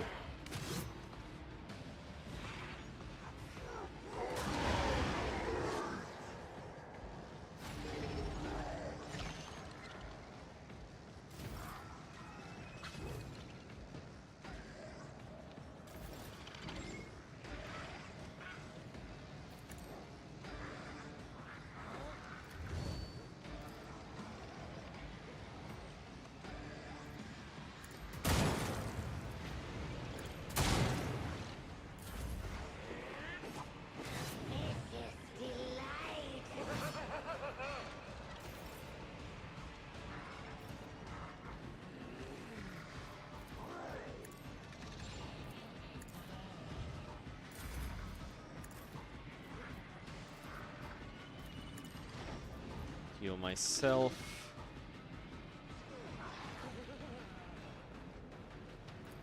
This will last for a bit. This will give me some temp HP as well.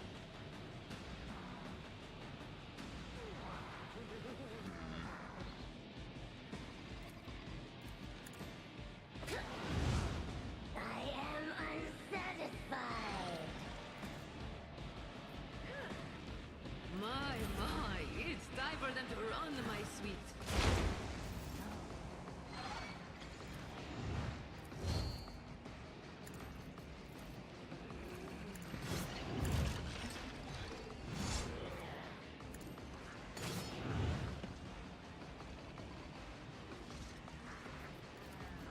Heal myself.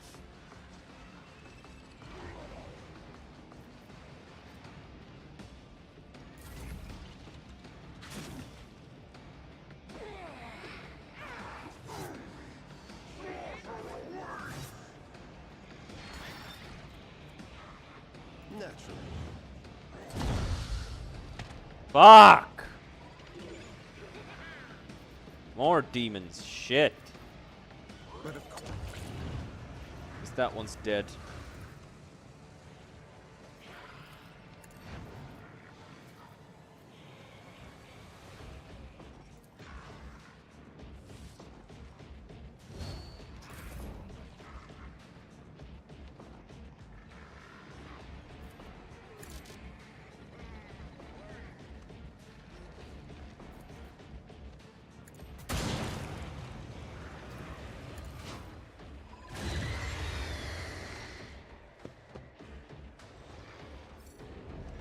Only in death does duty end.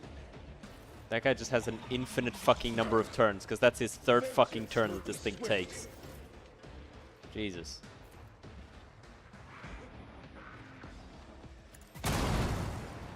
Okay.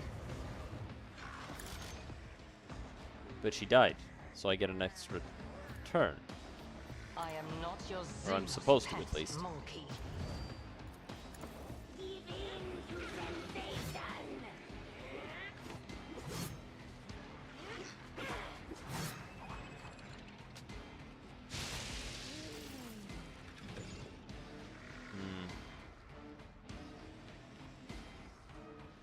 Purpose guides me.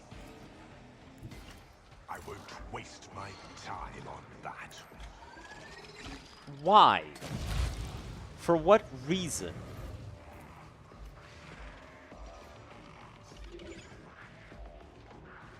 I just got. Okay, I guess.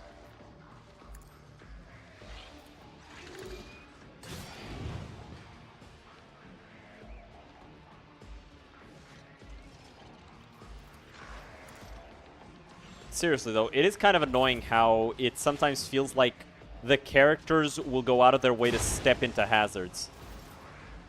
Like, for what purpose, brother?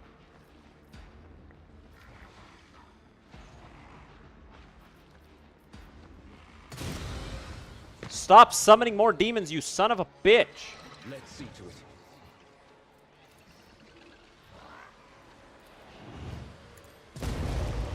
Stop that! Fuck!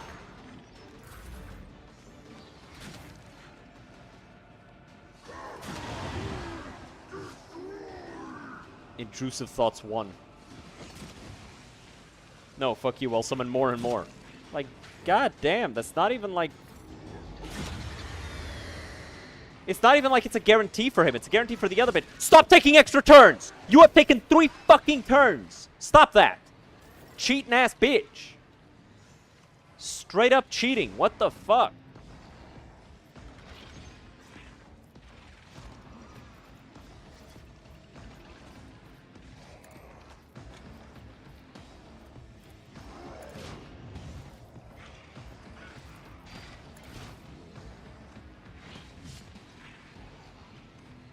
Bro, they get a free turn when they show up, and then another turn on top. Stop.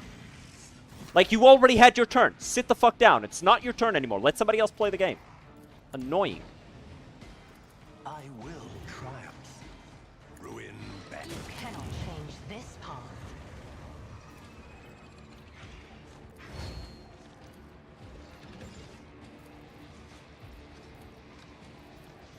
Like, Jesus fuck.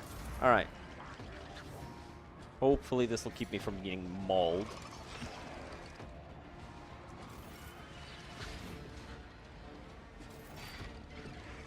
We don't have a Psyker anymore, but this guy's gonna fucking kill her when he explodes, so...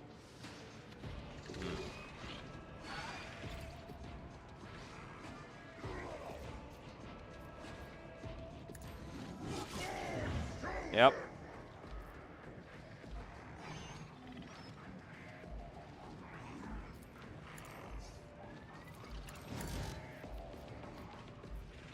And she doesn't have a melee weapon because I never gave her one because I'm stupid.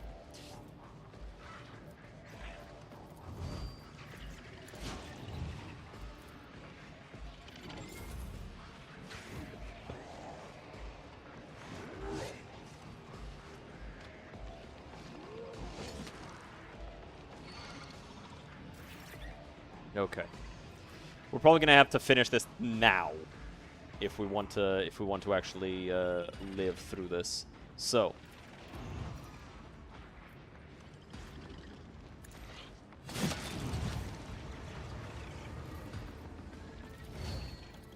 Your aid was acknowledged.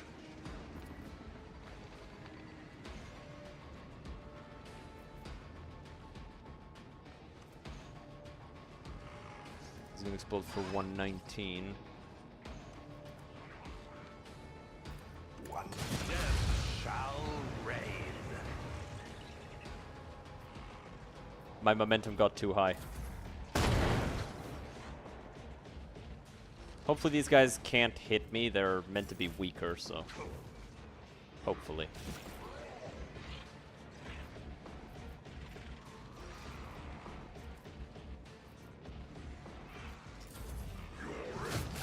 Oh, sweet.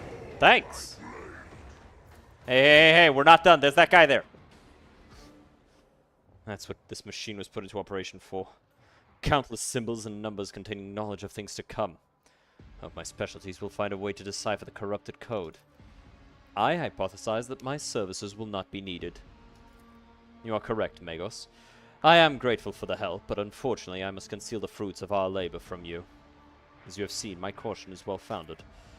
Restriction recognized as valid. What happened when you touched the machine? We'll talk about it later, but right now, I must thank you, Malachi.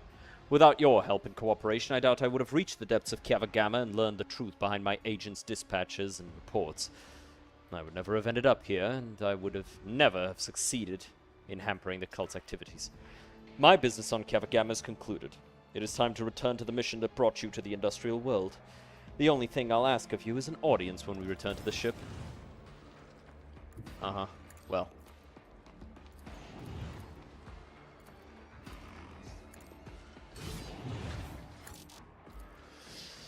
Pascal, watch out! Blew his ass up. I align my path with yours. For now. Alright. Consider yourself spared.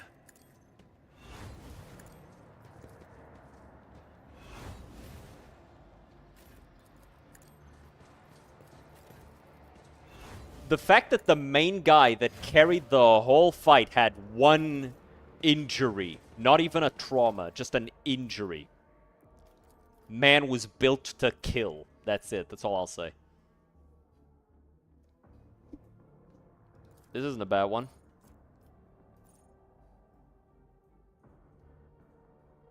This is really good for psychers. There's a bunch of really good stuff.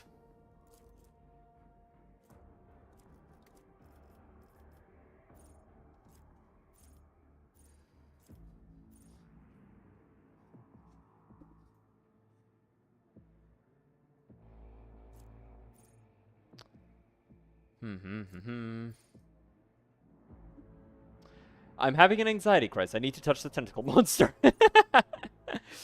Yeah. He wants to understand.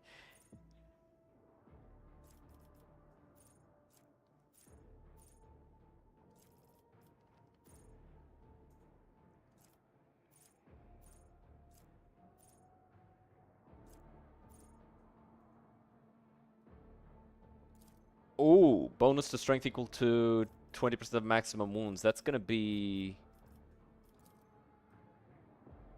It's gonna be an extra 20. And that's the lowest it'll be. Because I'm still gonna get an extra 10 strength, so that's... And toughness. And weapon skills, so yeah, it's gonna be pretty good.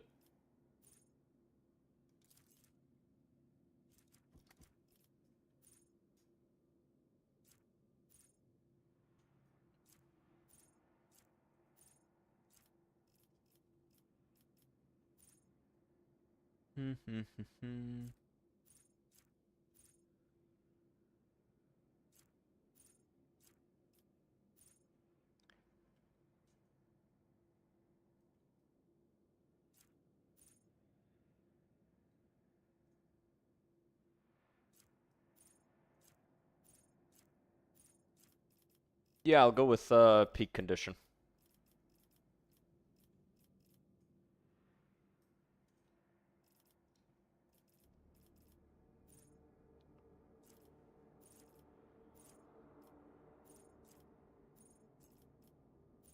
Hmm. This is also not bad. Realized didn't give you an answer about Niner. Yeah, sure, I'll join. Ah, okay. Cool. So tomorrow we'll play some Night Rain on stream.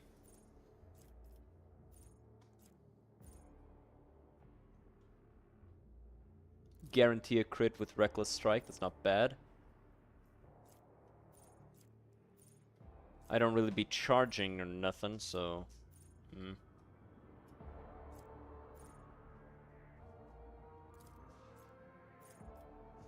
On a parry, reduce cost. That's nice. Hardened Scar is also pretty good.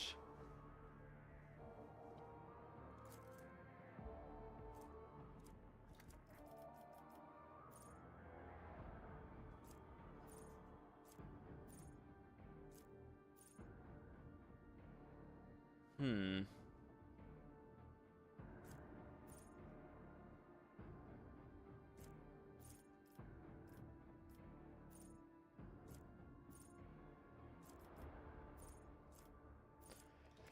This one is good, and so's this one, but we'll go with Epicenter of Slaughter.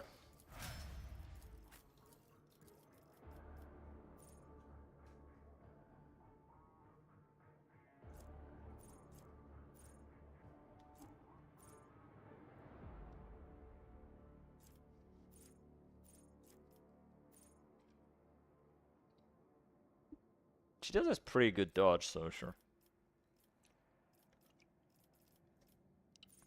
And she does a lot of guaranteed crits, so that's just good damage. Well, the operative's perception bonus is 10 or higher, plus 1 AP and ignore enemy deflection. Yup!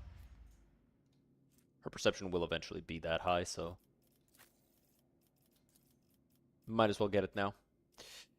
As for you, plus 15.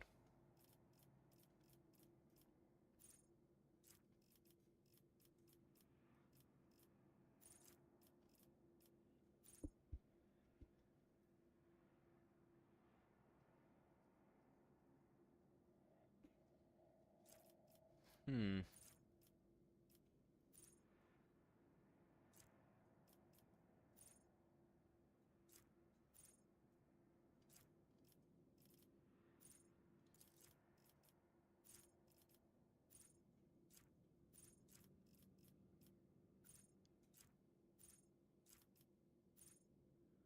We'll do this one. Lower the characteristics of enemies. And she spams a lot of psychic power, so that's just good. I'll give her attention, because she gives out a lot of free turns. Gives extra armor, dodge, and movement until the end of combat. Doesn't stack, but it's still good.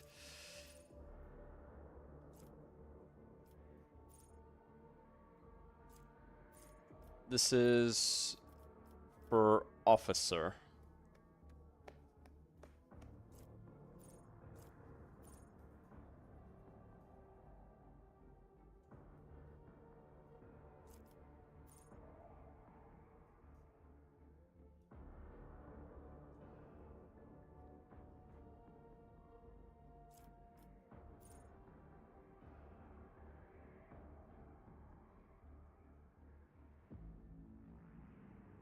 Hmm.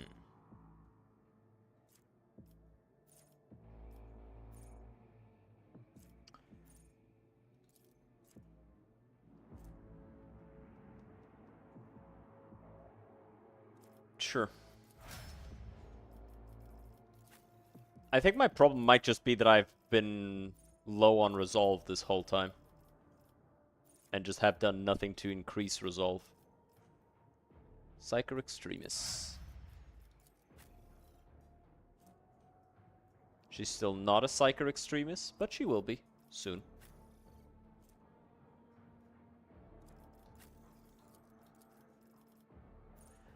And as for you...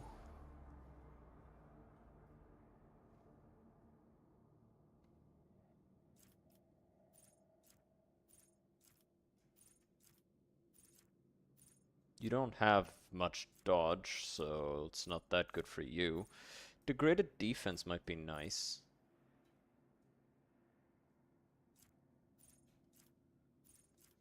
Or maybe know-it-all. Hmm.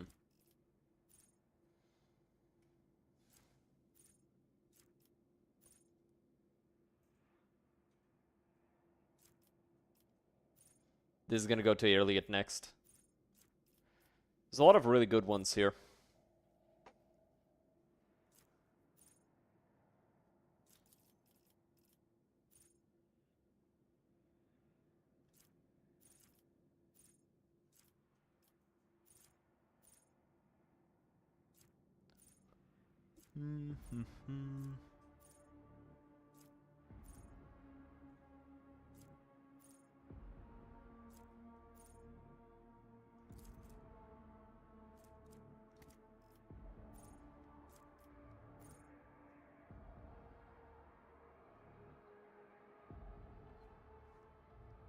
Definitely gonna want this on Elliot as well.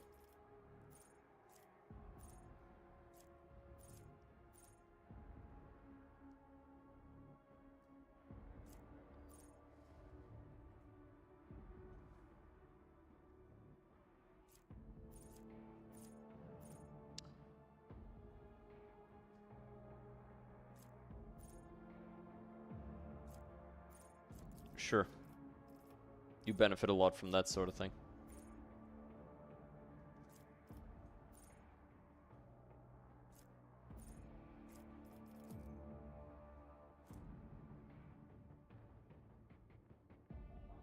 His perception's at 60. Sure. Bonus is a 10th of the thing, so... yeah, I can probably raise that high. When did he get an additional head trauma, by the way? Like,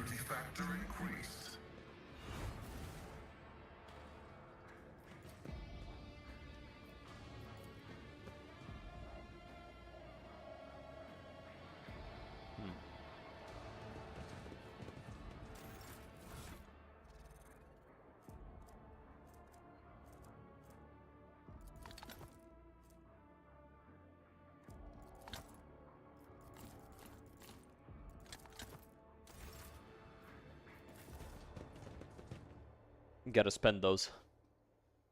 We just got a bunch of fucking one stackers in the inventory.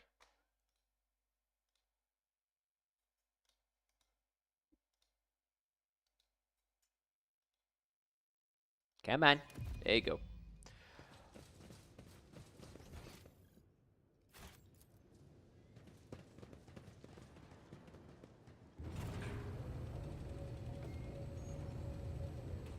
That is pretty cool, I'll be honest. Like, why do authoritarian regimes have the coolest stuff? Why can't we have that under a fucking democratic republic? The opportunity. Or just a regular old democracy? Like, we can never have nice stuff like this. These web spinners bathe in blood, gut corpses, and perform shady rituals. Reminds me, how are these cultists any better than the ones we kill? Death cults often cross the line. They are dangerous, but useful, like any weapon. Mm-hmm.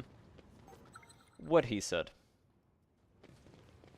They are different because they're for us. They're ours. They're our boys. A path unexplored. I just fucking auraed through that trap.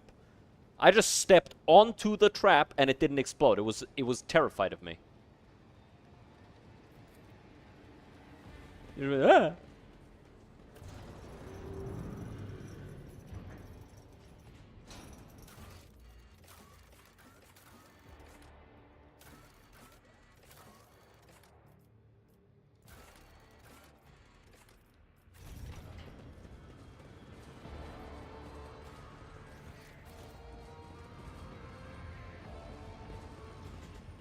I think this is the cache from the thing on the bridge.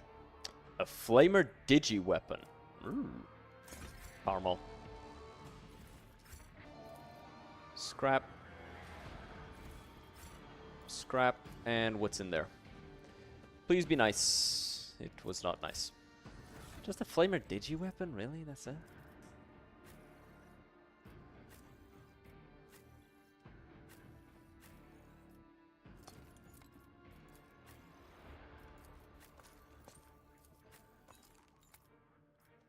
I guess you can hold on to that.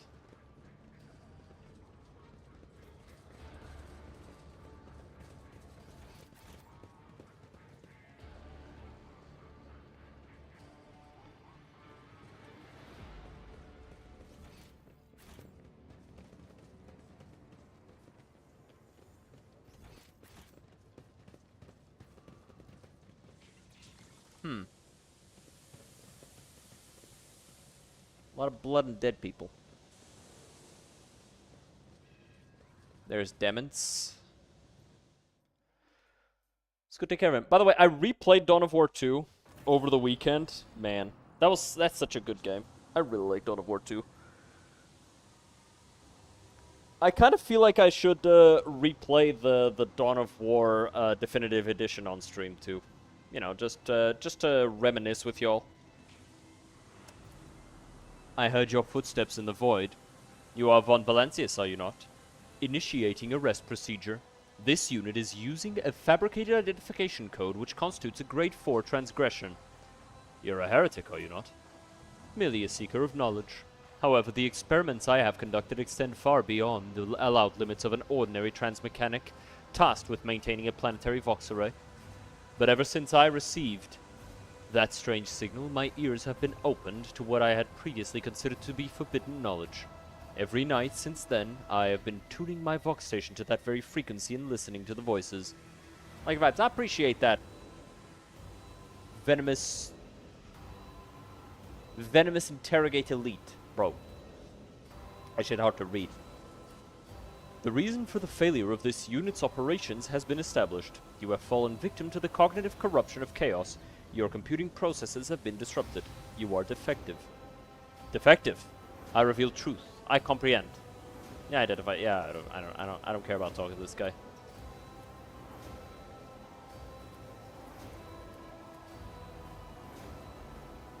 Show me your truth.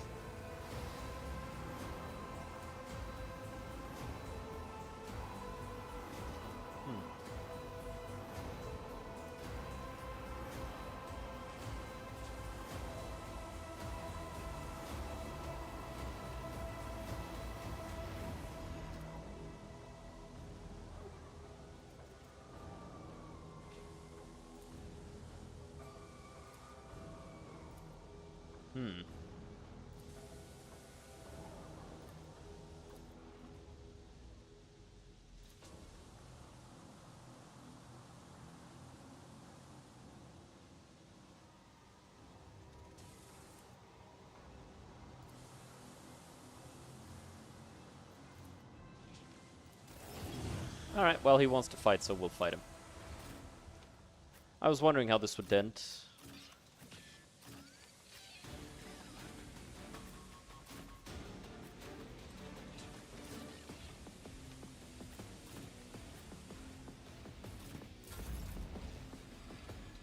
It's just these guys. That's a multi-melta, and that's a couple power swords. I guess Malika will take care of that. So 2 turns. You get 2 turns for free. Or is it the Vox Skulls that are giving him the extra turns? It's probably the case. Iliot.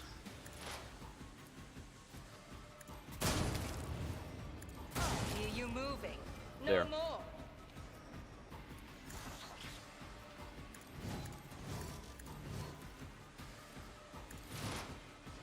But of course.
bitch.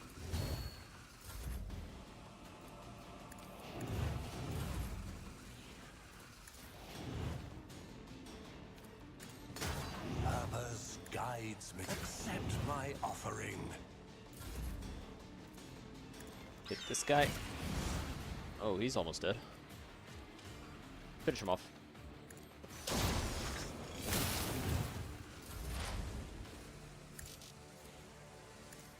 Blast him.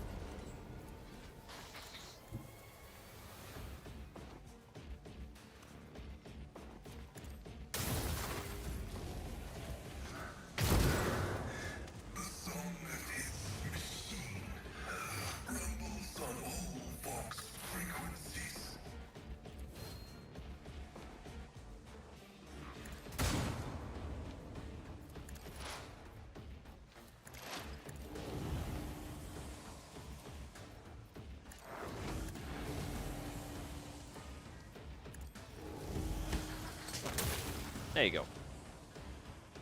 Got his ass. Asses.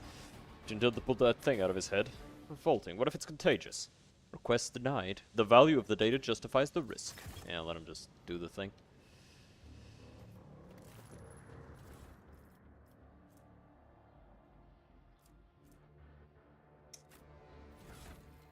Yeah, the Melta Ultima. Yeah. Having to get that close is not good.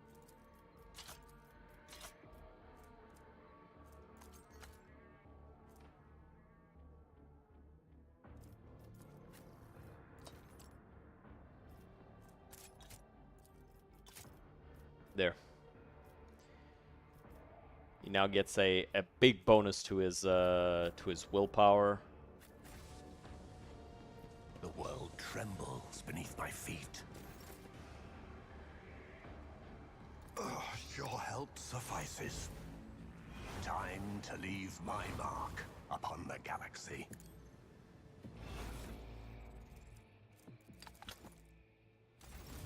Just using them to get rid of him. Could have sold them, but eh.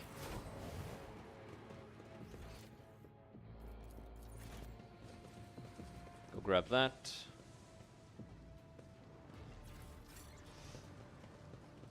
There's a ladder. What's this? Redemption Gauntlets. Each of the wearer's melee attacks made against enemies under the effect of exposed weakness reduce the enemy's strength and agility. Pass.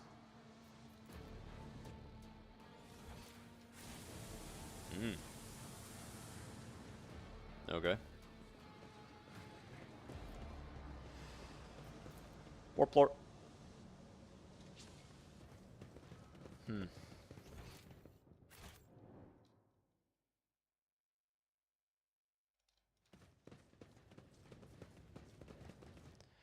Alright, we've got succeeded a bunch of skill checks now, so let's save, scum it up.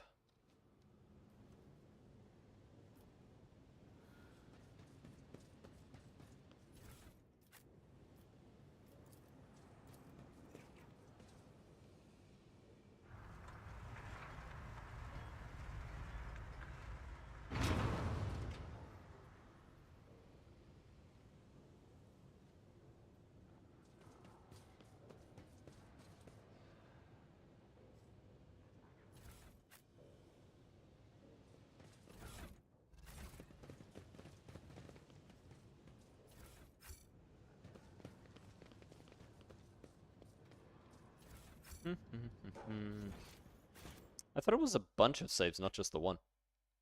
Guess I was wrong.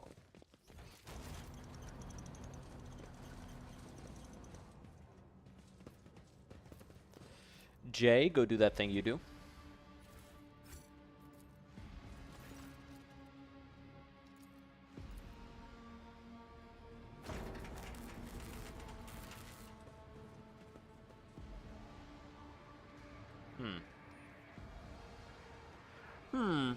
Yeah. Punch! Kick! There you go. That's what we needed. We only needed the one. I thought you weren't supposed to be able to grab this unless you succeeded at that thing. I guess I was wrong. I sense something Powers nearby. unseen uncover my path.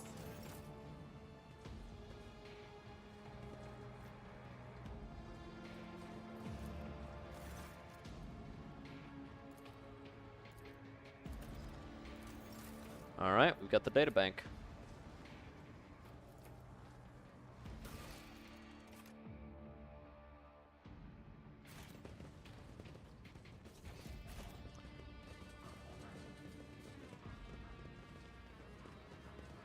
Fuck. Well, there's that Chaos Marine. The Chaos Space Marine towers over the Tech Priest's bowed heads like a dark cliff. He's reciting a sermon, slowly, almost chanting. The mere sound of his deep, low voice, you break into a cold sweat and your gorge rises.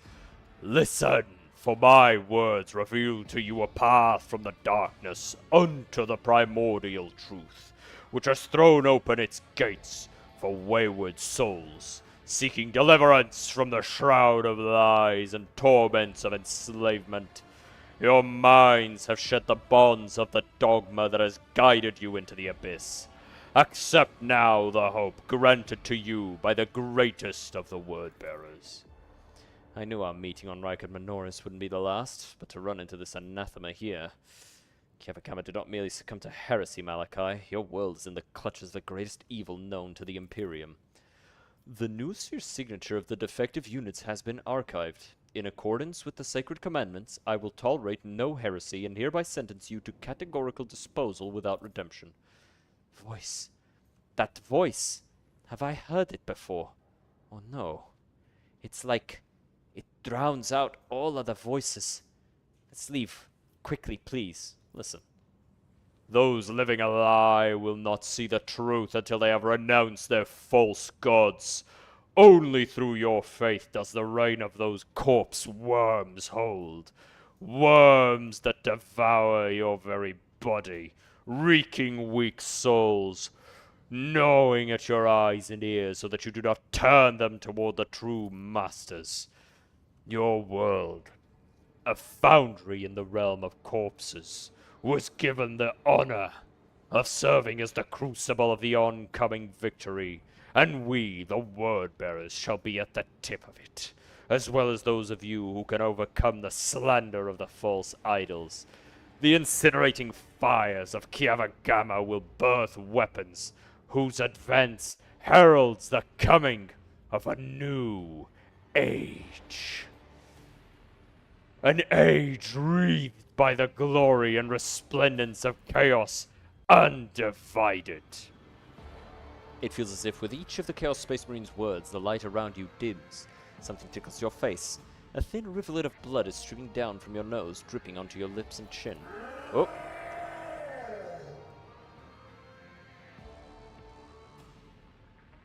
Registering encroachment upon sacred furnaces through both thought and action. Initiating virtuous eradication procedure. It's a lot of talking for a Core Marine. He's not a Core Marine. He's a word-bearer. They're priests. Pascal's voice is a bloodthirsty growl. It sounds reminiscent to the whirring of a chainsword. One of his mechadendrites snaps its pincers as he charges into the fray. Struggles are in vain. He literally says he's a word bearer like 3 times. How were you confused about this?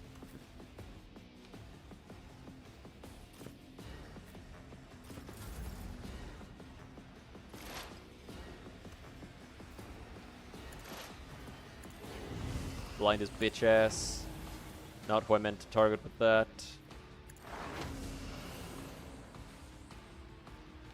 I wasn't listening to target my mom. Ah.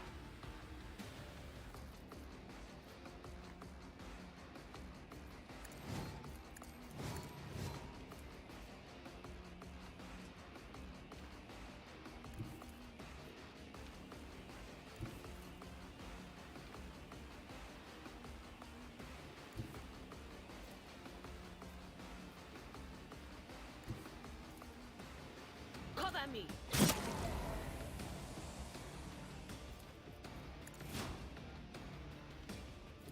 I can do that, with the right incentive.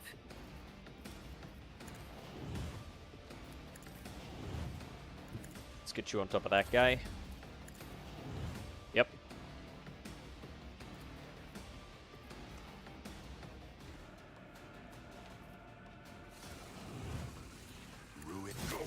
Get his ass.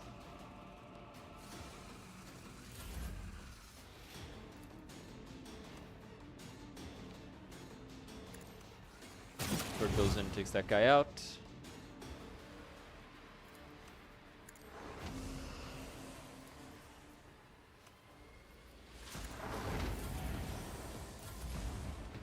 Alright, these guys are gonna move. Ow. Dead. All them dying.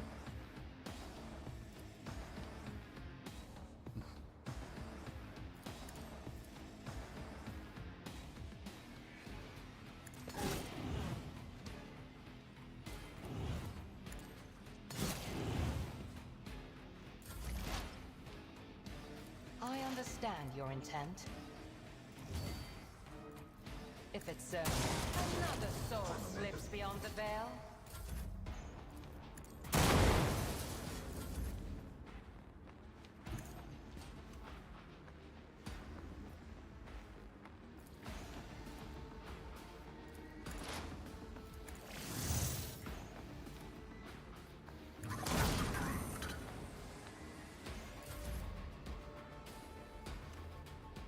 I feel the power surging.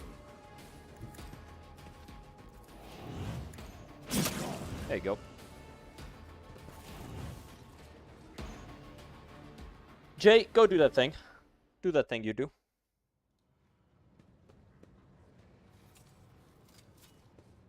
A minor setback. That was kind of funny. Arc Strategist Mantle. When its combat tactics area increased by... Just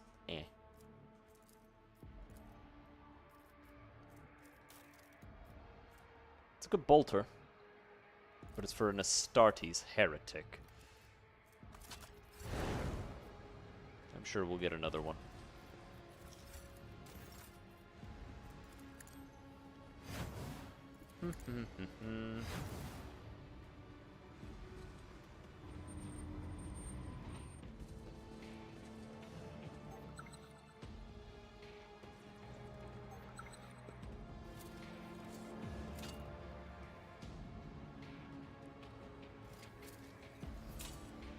My pleasure.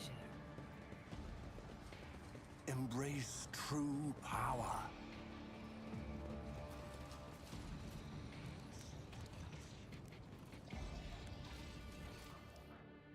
Yeah, I think we're done here, so let's fuck this guy up. And then pee on his ashes.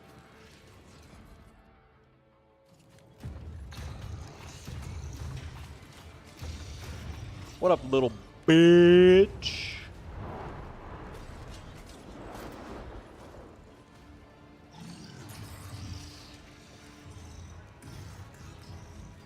You. The probability of navigating your way, of reaching the inner line, was negligible. The primordial truth guards me in my work. Then why is it that this variable has yet to be eliminated?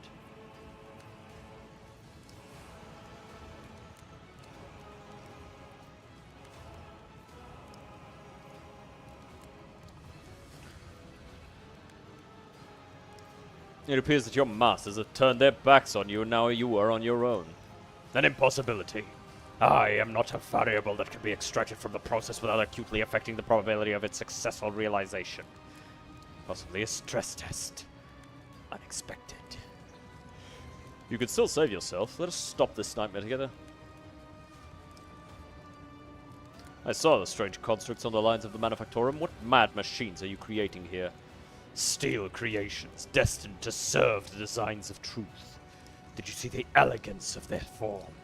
Their flawless ergonomics? And those are mere shells. True perfection fills them when they are instilled with the spark of life and granted purpose to bring their wrath upon the heads of apostates. Once this army is assembled. But why waste words? You will see for yourself a modicum of the splendor that is in store for the Coronus Expanse. Hey, Malachi, are you sick of listening to the ramblings of this rusty cog yet? It's like he's stalling for... Huh. Fabricator General's sensor straightens his back and shoulders. You hear a mounting hum as if from some powerful turbines, followed by heavy footsteps and the grinding of metal against metal.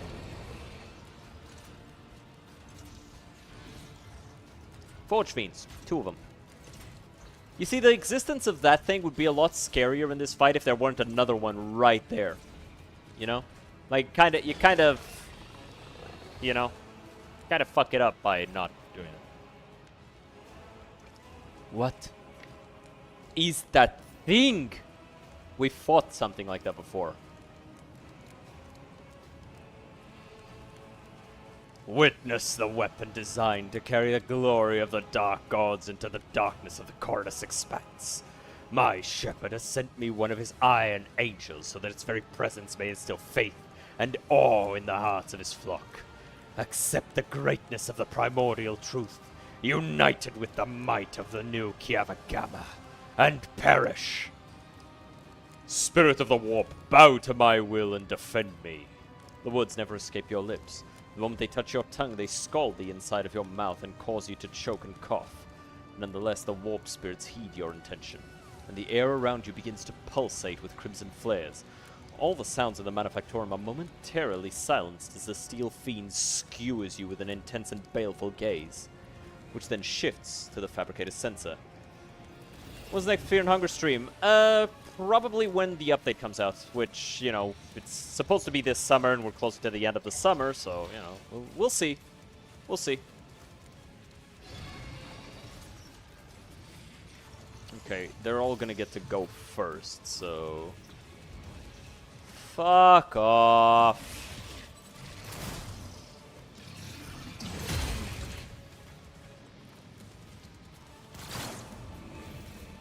I clicked the fucking thing by accident.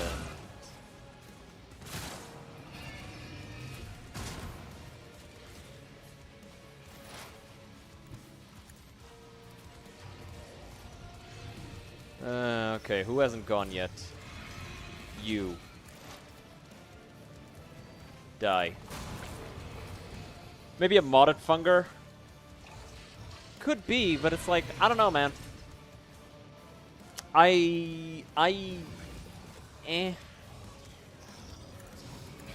tried to play like a pretty popular mod for Fear and Hunger 1, but it felt like it was a little bit too focused on just making it super hard rather than making it an enjoyable, fun, and interesting experience, right? Like, and that just doesn't draw me as much.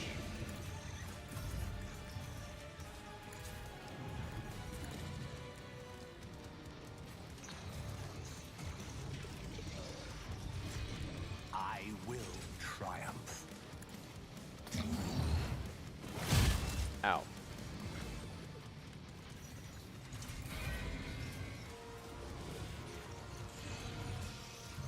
Should have done this first. What is difficult for the sake of being difficult? Yeah, it's like...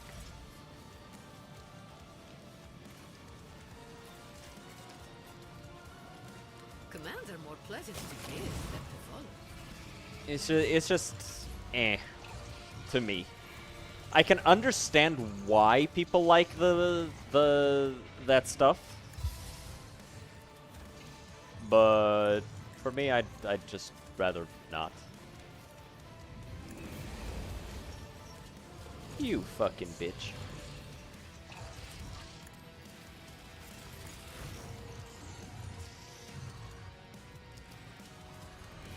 Doesn't have enough dots.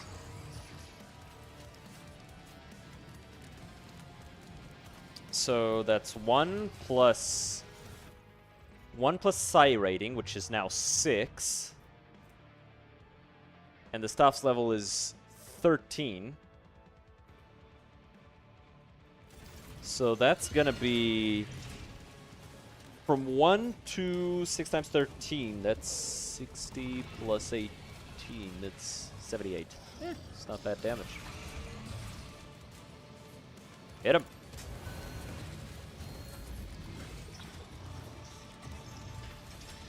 Purpose guides me. One tap.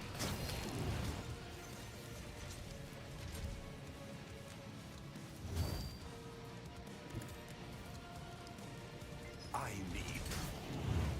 Isn't that force field supposed to be large compared to a human? No. I mean, Maybe? I don't know. I don't think they're, like, supposed to be fucking titanic. They're about the size of a dreadnought.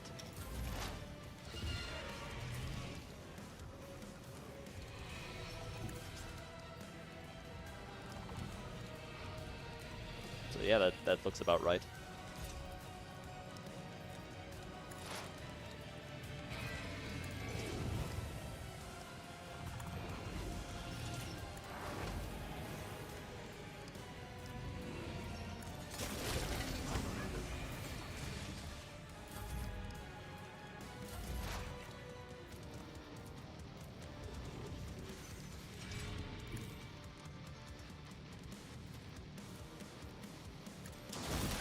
There you go. Oh. You're still here. Nah, cute. Anyway.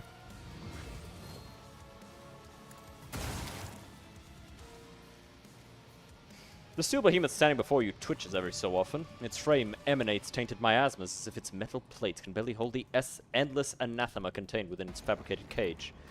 Pascal, even paler than normal, is staring at the creature with a mixture of rage and disgust, his visor flashing blue and green. A few sparks fly out of the burned circuitry beneath the monster's armor, as if Pascal's anger is setting its insides on fire. Heinrichs raises a hand and the temperature around him begins to plummet. Idira shakes her head, tilts it to one side as if listening to something, then shoots you a wary glance. As she meets your gaze, her expression hardens and she gives you a slight nod. I'm taking it to my ship. I'll make it serve me. What? What lunacy has gotten into your head? Unacceptable sacrilege. The abomination must be eradicated. Shireen, your triumph over the archenemy's knaves must have obscured your mind, for what other explanation can I find for what I'm hearing? To bring a weapon of humanity's bane on board the ship of the Exalted One's chosen? I mean, Nisha, bless the Elentak with but a shred of reason for his own has abandoned him. At least turns its monstrous head from side to side as if trying to catch someone's scent. Heinrichs, you were just investigating corrupted cogitator, and now you would fault me? Even rogue traders should not dabble in what we are dealing with now. You're putting every soul aboard your ship in grave peril. Pascal, don't you want to see what this creature is made of and learn about any weaknesses that we could use in the fight against heresy? Pascal freezes while his mechadendrites flail back and forth. After a long pause, he utters quietly, "The anathema must be equipped with a mechanism for cessation of vital functions, which is to be put under my supervision.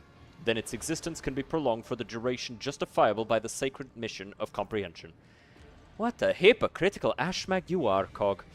Go ahead, look me in the eye and tell me again that I'm the one who wants to get my hands on things no one should ever touch.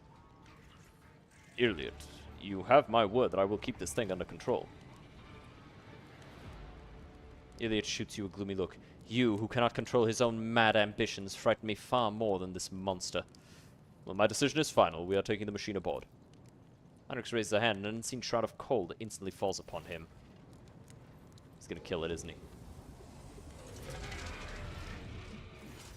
The monster's hulking frame, a moment ago brimming with ruinous power, now lies at your feet. The Exalted One protect us and humanity's guardians.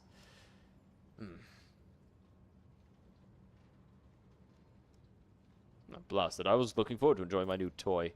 Your toy. It was built by heretics to become a vessel for an abomination of the warp, an instrument of destruction and corruption. Malachi!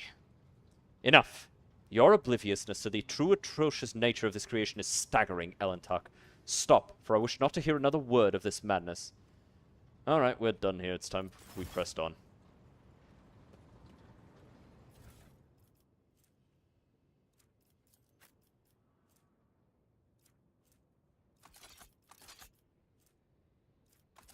Oh.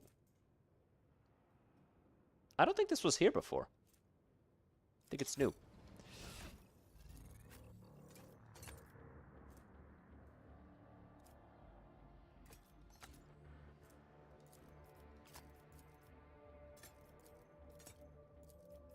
Might as well add this to cargo.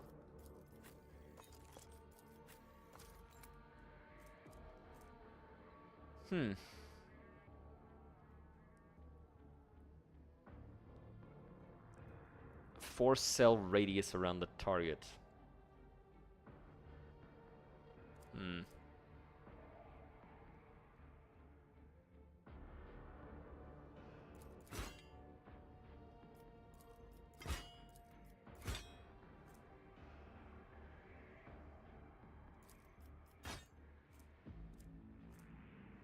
I do think it's funny that all we had to do to convince Pascal was just go, but knowledge, though.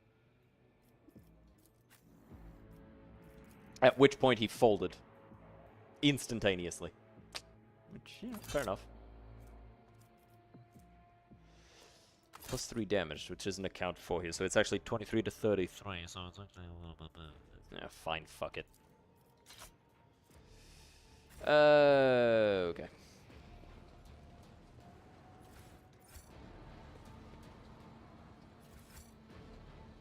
Intriguing.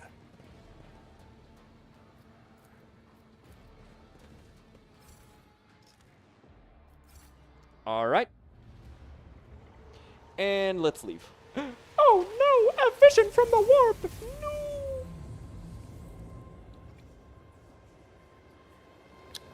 Eurolon the Cruel.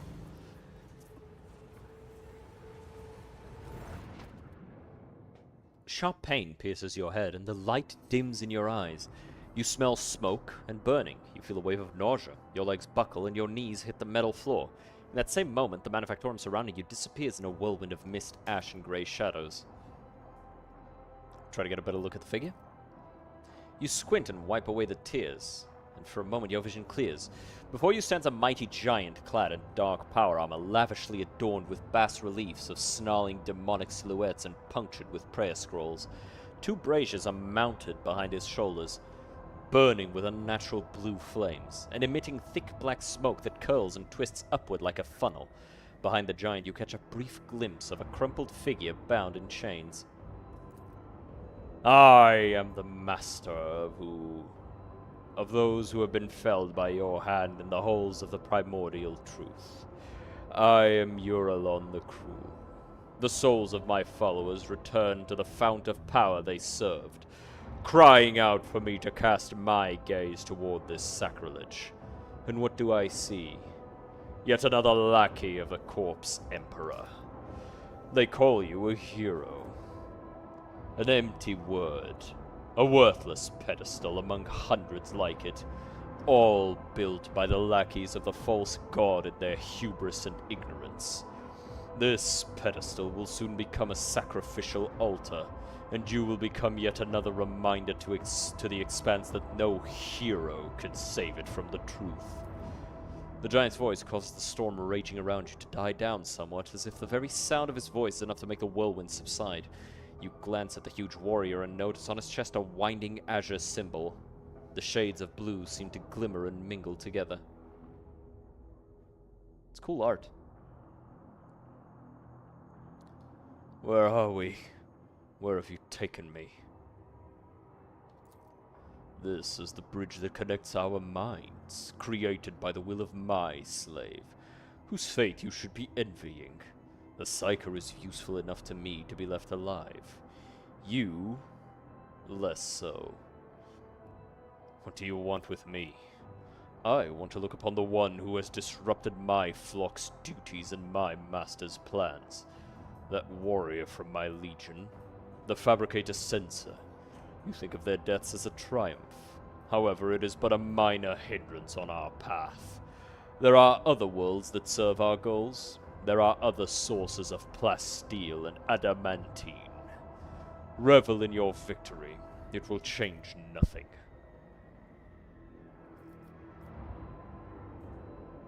Nevertheless, the blood in your veins whispers to the spirits that you warrant a closer look. Yes.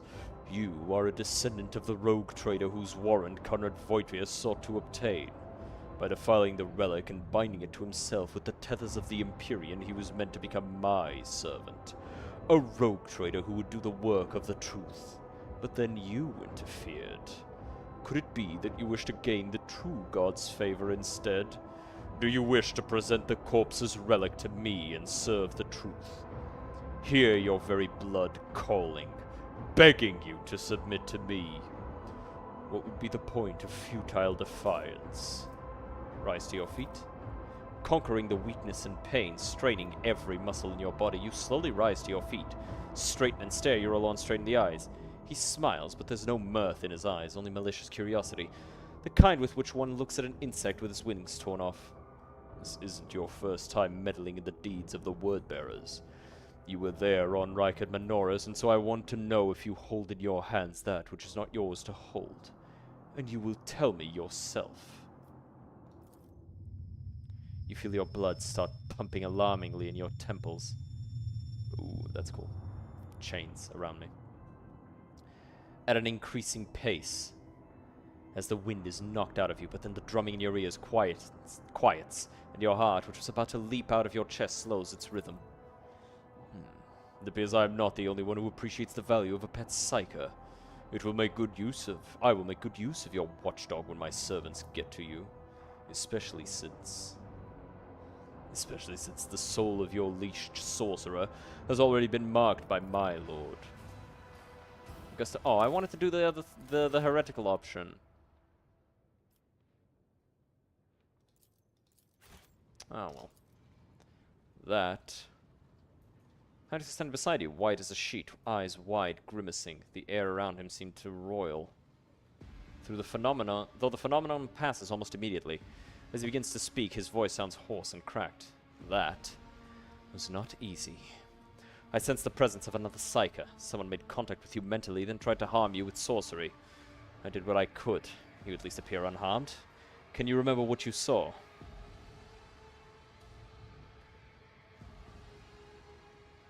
Hold on.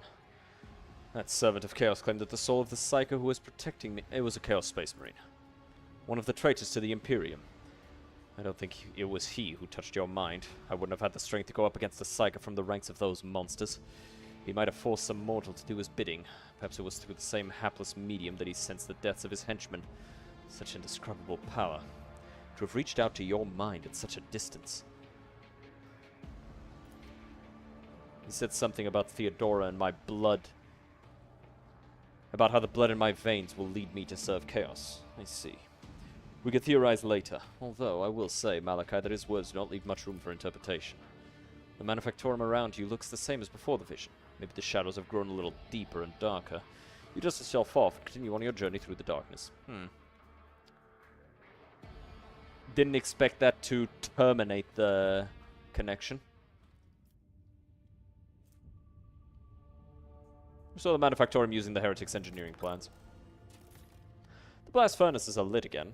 Machines once more fill the air with screeches and squeals, and mag trains of wagons stretch in lines from one workshop to the next. But no one except the Chosen are allowed into the deeper chambers of the Manufactorum. This is where heretical demon engines are now being forged in blood, darkness, and secrecy. Those are nice.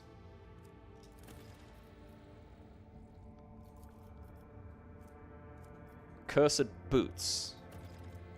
Whenever the wearer ends their turn, they deal 1 warp damage to each adjacent creature. And to the wearer themselves. The wearer also gains +3 warp damage to enemies. It's not bad.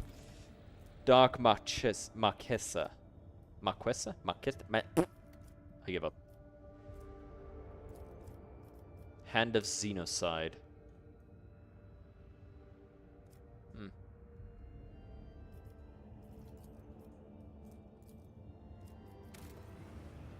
Do that one, I guess.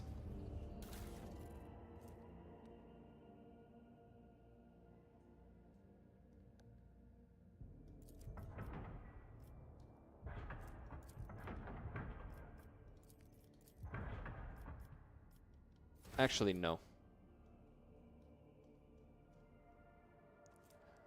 Well, it's short range.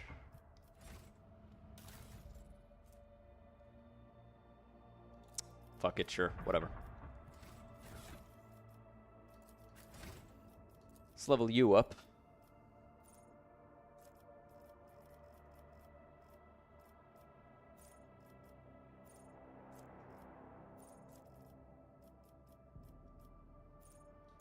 Give you this.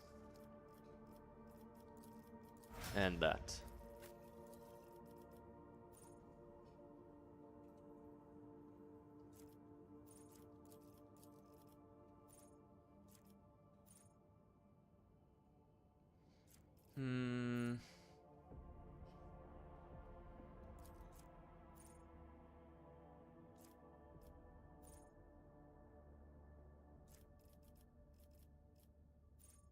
Sure, rapid reload.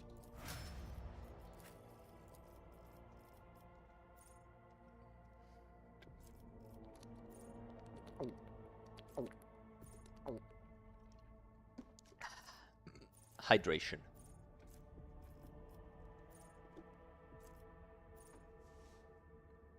Does not affect damage over time.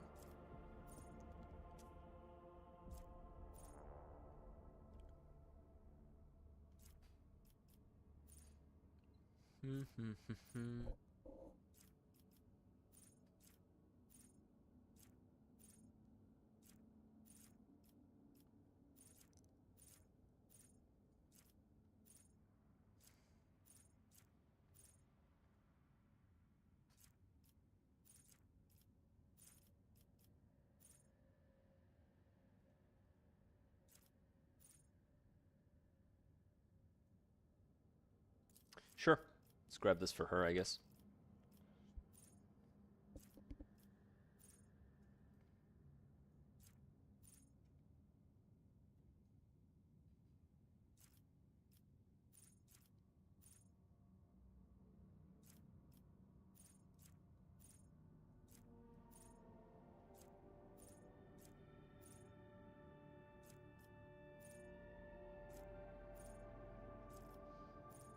There's one that gives her a buff if she's using 2 swords.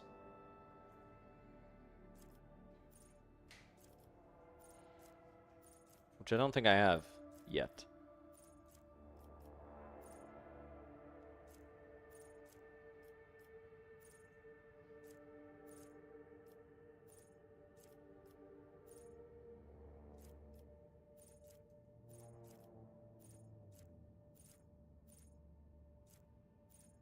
Ah, there it is.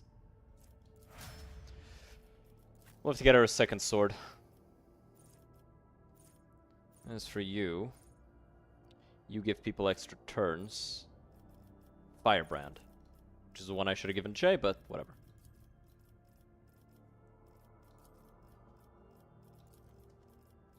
And that's the last of the powers that she can get. Give you Cataclysm.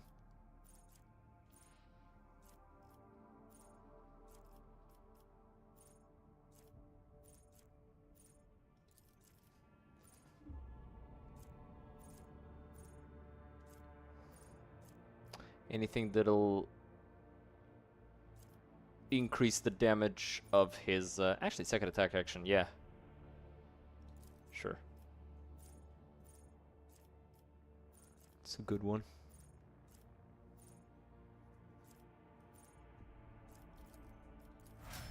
Okay.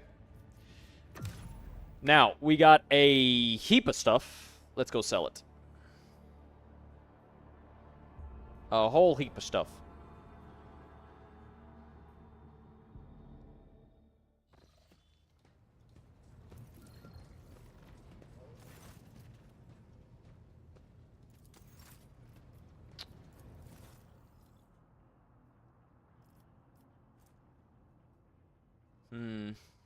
I like the one I've got more.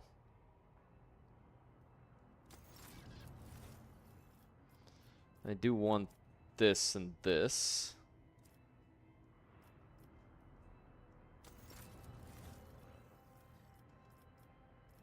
Wouldn't mind getting my hand on this.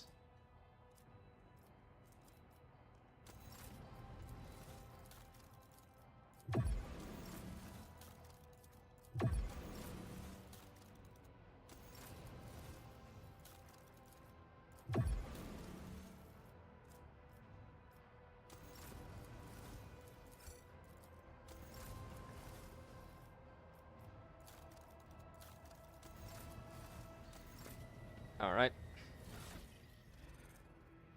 Armored body glove from a death world. 10 dodge against ranged attacks.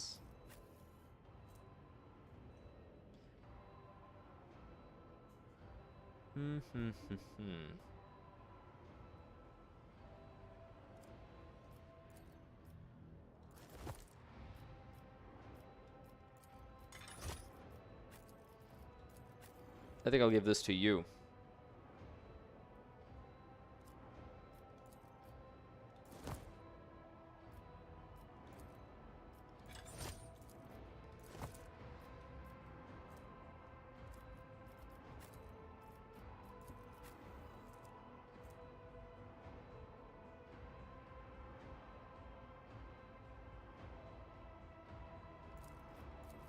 What's this based on? Lore Imperium. This actually looks pretty sick on him, not gonna lie. Bit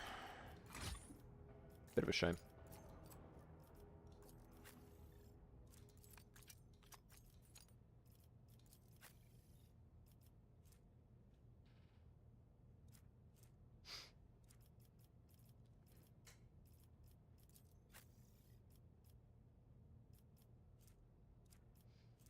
Couple of extra things.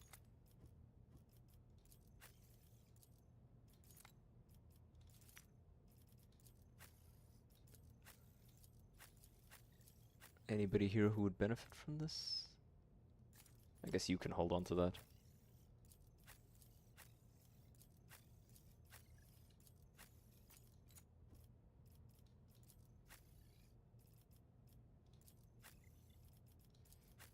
No. Actually, I'll give her the flamer. Yes.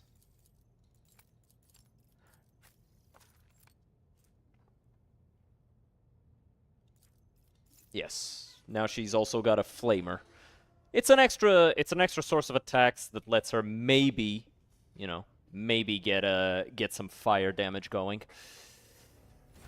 We don't have a sword here, do we?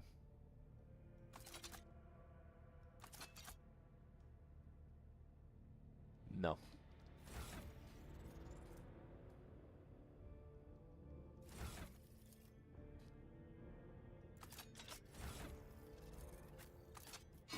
She can hold on to this for a bit. Yeah, we don't got no swords. I know, weird, but sometimes it happens. Sometimes it happens.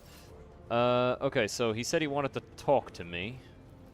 Heinrichs did. To what do I owe this visit? Are you satisfied with the results of your mission on Kevagama? More than. The data we retrieved is already in the hands of the Inquisition, in the custody of those who can extract the secrets of the future from the claws of chaos. The sacrifices made to the Cogitator will not have been for nothing. We dealt a blow not only to the cultists, but to the archenemy itself. I cannot help but be pleased. However, there is something I must tell you. Back there at the Cogitator, my decision to let it complete its operation allowed me to... I can't even find words to perceive something of what is to come. You deserve to know this. The cult is threatening the worlds within your protectorate, after all. I could choose to think of it as an echo of the past, or a specter of the future, but that's not it. Warp sorcery joins stretches of time together, violating the accepted sequence and flow of events.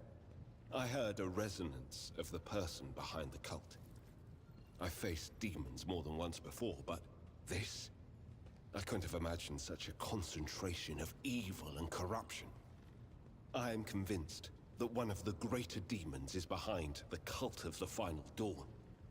Beware the day when that demon finds a way to appear in this world. Touching the Cogitator did something to you. I want to know what.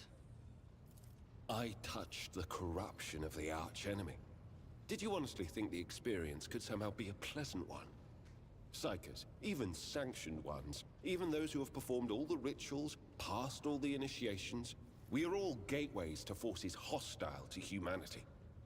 I survived a difficult battle on Kiava Gamma, one that was invisible to others and potentially fatal for myself. What are you going to do next? My visit to Kiava Gamma did not produce answers to all my questions, but we did succeed in dealing a blow to the cult by destroying the Fabricator Sensor's machine. I have directed my spies to track the sect's surviving leaders, I'm certain that they will have useful information for us soon. Though small, this is a victory for the Golden Throne, and I have you to thank for it. I hope this is said jokingly. Are you so certain that the cult has not spread its roots elsewhere in your domain? I fear I will have to remain a while longer, rogue trader. Besides, I'm in your retinue not solely for the sake of my own mission, but also to serve as an advisor sympathetic to your endeavors. I am under orders, I remind you, to provide escort and support in deeds great and small that serve to safeguard the territories of the Imperium against its enemies. Of course, of course. I'm glad to hear it. Thank you for finding the time for... Okay. So now, this is all that we have here. We did advance quite a bit as a heretic. As an evil little bitch boy. We're almost at a fanatic level. Can you quickly explain rogue traders? Sure. Okay, so rogue traders are essentially the third highest place in the hierarchy of the Imperium. Above them, there's only Inquisitors, the High Lords of Terra, and the Emperor himself. That's it. Rogue traders occupy the same slot in the hierarchy as Inquisitors, but Inquisitors are able to command rogue traders under some circumstances, specifically a Lord Inquisitor. But other than that, you're like the most important person alive. You're in charge of multiple planets, you have your own ship, which is a rarity in 40k, you have the trust of the entire Imperium. You're allowed to engage with Xenos, you're allowed to talk to all sorts of people that nobody else would be allowed to talk to or engage with, and this gives you so much leeway that rogue traders are essentially the adventurers of 40k. Except you're also essentially a king, for all intents and purposes. It's pretty sweet gig. So,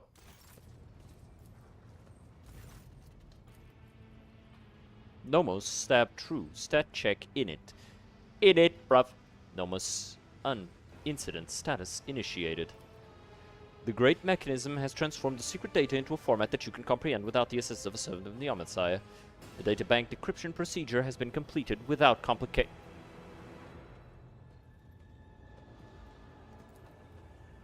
Gnome input unpack comp. Nomos true. Epitaph brought her to the beginning. Initiated. Epitaph begot the incident, that which destroyed and changed stat check in it and changed everything. The incident became the starting point. The incident breathed life and marked the beginning of all. It marked the beginning of Nomos. It created Nomos. Unacceptable deviation. Violation of the sacred protocols. Possibility of tech heresy. Omnissiah shield us from all heresy. What was that just now? A catastrophic mistake. A heinous violation of the purity of the hallowed code. This mechanism is touched by heresy. It is branded and tainted by it. Now the machine spirit produces code as before, and yet... Lord Captain, heed my plea. All operations on this machine must be halted until the Engine Seer Prime has inspected it. I saw a word among the lines of code. Nomos, what does it mean? That is a mystery to me. If this mechanism is truly tainted, then... Could it be? If heresy truly has taken hold of this machine spirit and scorned the Omnissiah's every tenet, then the spirit's madness could be such that it has chosen a name for itself. But that is nothing more than my hypothesis. Report this to Pascal. My knowledge is insufficient to cleanse the code of this mechanism. I will inform the esteemed Engine Seer Prime. You mean that thing I told you to do? Yeah, go do that. That thing I said you should go do? Go do it. Bitch. Skank ass.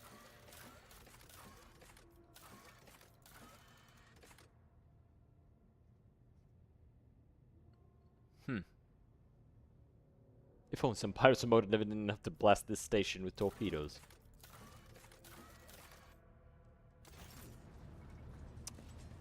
Very cool. Very poggy. So Kiapagam is handling that. Now we just have to travel around until we finish that. And then we can finish this chapter. I don't think there's anything else for us to do.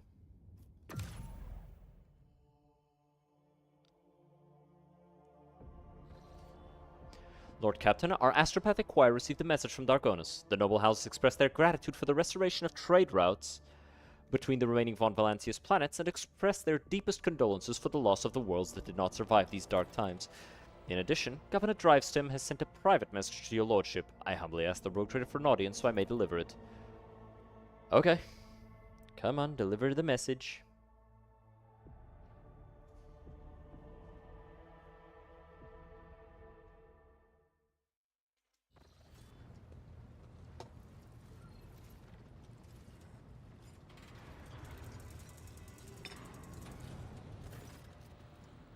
Lord Captain, permission to report.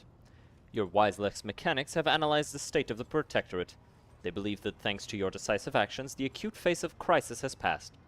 The domain of the Von Valancius dynasty is no longer facing dissolution and ruin. What's more, bringing Footfall to heel has strengthened your position as a rogue trader. Lady Theodora would have been glad to have such an important trade hub come under her sphere of influence. In honor of such a resounding triumph, Dargonus, as the capital world of your dynasty's domain, is currently making preparations for the Magnae Accessio, a grand ceremony of your public induction as the heir of the Honorable Theodora von Valancius. Why would I need some ceremony? It is an ancient tradition of the Von Valancius dynasty. When the heir exceeds to rogue trader status, they take a sacred oath of fealty to the Emperor and announce themselves as his steward on the dynasty's vassal worlds. It is an act of faith that is meant to remind the rogue trader of their mission. In the eyes of your subjects, you already are a rogue trader. It is now time to become one in the eyes of the Emperor. So what is this ceremony? I swear an oath and I shake a lot of sweaty hands? That much is certain, but that's not all there is to it. There will also be a reception, as well as other noble guests. The distinguished rogue trader Caligos Winterscale and Insidia Chorda will be in attendance. It'll be a great honor for Dargonus to host 3 illustrious dynasties at once. Your servants wish to know your opinion on 2 matters related to the ceremony arrangements. The first of which is what festive activities are to take place in the capital of this glorious day.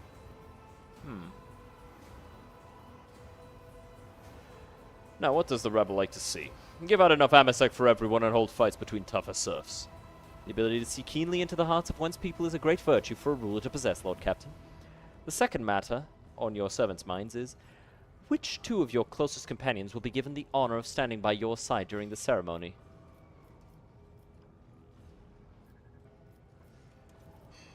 Abelard and Idira. Even though your privileges allow you to keep an unsanctioned psyker in your retinue, not every rogue trader would have one at their side on such a day. The freethinkers and the scorners of rules will be impressed by your courage. And I will see to it that your instructions are delivered to Dargonus. The master of ceremonies at the palace will report to you when the capital is ready to praise your name. Who the fuck is this?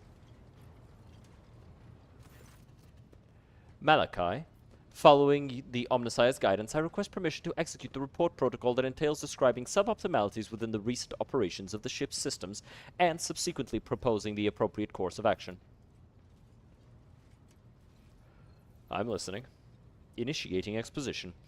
With the Omnissiah's blessing, I conducted several sessions of tech meditation in an effort to transpose the available data streams into a matrix of patterns. The data subjected to this analysis comprised evidence of deviations in the operation of the ship's systems and servitors, as well as irregularities in the algorithms of the ship's logs. I've arrived at the following conclusions.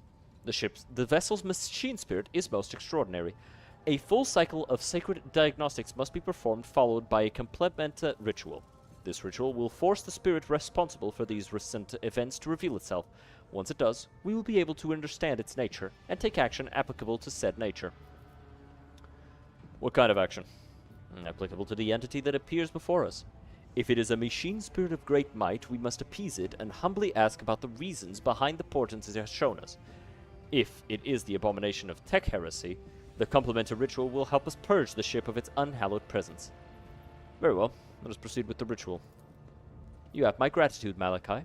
I will notify my tech comrades to begin their preparations for the complementary ritual at once.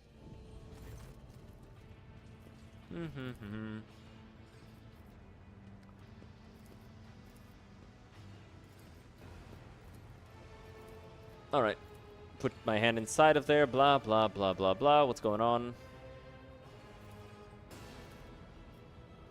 Quiet. Hello. Hello to you too. Nomos are glad to be speaking. Nomos are here. Nomos have long been here. Why are we here? Did you silence Pascal? Nomos wanted no disturbance. Only quiet. Can you render other people silent too? Sometimes. Some people. Nomos can do many things. We do not always know what or how. We did not know we could make silence until now. Make it stop. Now. Extraordinary. Extraordinary transmission jamming. Unknown protocols. What has been revealed to me? Is it the Omnissiah's glory or foul tech heresy? I would like to. What are you? Nomos. We are Nomos. I see no such name in the archives.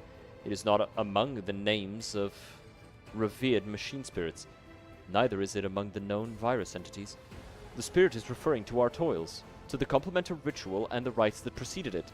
The spirit is troubled by them. What is Nomos? No data available. No answer. We want to know too. Spirit is referring to our toils, to the complementary... Okay, yeah. Are you a machine spirit? Nomos do not know. Nomos do not know themselves. This spirit may not possess self-awareness yet, but its capabilities... I would like to start with 100-cycle vigil at the cogitator and a rite of communion. Nomos welcome learning. The spirit is referring to our... Dude, stop saying that. What do you want from us, Nomos? Are you friend or foe? Nomos von Valancius. We are your blood. Nomos are a sentinel. We awoke when the strange light invaded the ship. We protected you when you needed help. We escorted you when you were surrounded by danger. Nomos are movement. What game is this? This is Rogue Trader, as it says in the title. And the category. We helped when our ailing heart was refusing to awaken. You asked for rescue. We did as you asked. The warp engine activation against all probability during our escape from the Rykard system. The Category 3 miracle manifested by the ship's machine spirit. And the part about protecting. Was it during the cultist attack? We did everything to please you. Why? Why do you fear us now?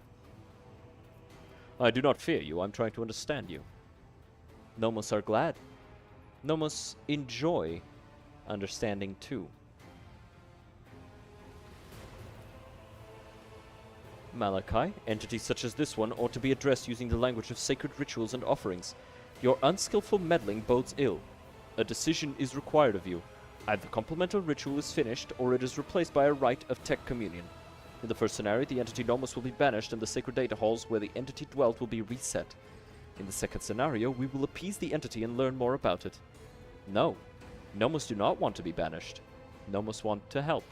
Nomos want to understand.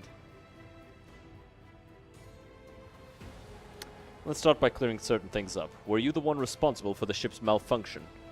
And what about the strange entries in the ship's log? Yes, Nomos did that. Are you angry? We only wanted to understand. To see how things worked. What else can you do? Nomos learn. Nomos try new things. Do you want to see? Scarlet gaze falls upon one of the monotonously chanting junior technomats. You blink and an electric discharge erupts from inside the technomat's skull. Comes glad figure slumps to the ground. Does it please you? Do you want us to do it again? Malachi, you are provoking the machine spirit. Stop. Nomos enjoy communication. Malachi is our blood. Do it again.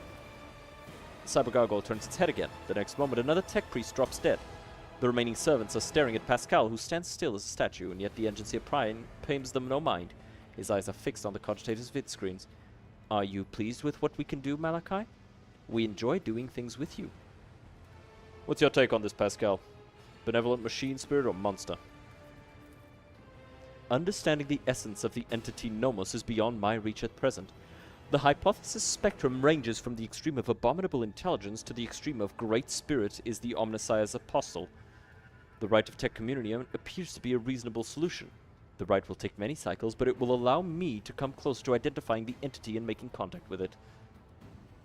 I've had enough. Pascal, you are to investigate the nature of this entity until we know the truth. Nomos is allowed to exist on the ship. Nomos want to learn what we are too. We will add things to your logs. Things that may help us help you. The decision is made. I will begin my preparations for the communion rite at once. Many cycles of interaction with the entity Nomos await me, but I will welcome this task and accept it from the Omnissiah. Cool. Oh, shit. Nomos are glad. Malachi, will you speak with us too? We want you to speak with us too. The Lord Captain's body lacks the sacred implants necessary for tech communion with the machine spirit's code. But if such is your wish, Malachi can converse with you using lowly sound speech as he is doing right now.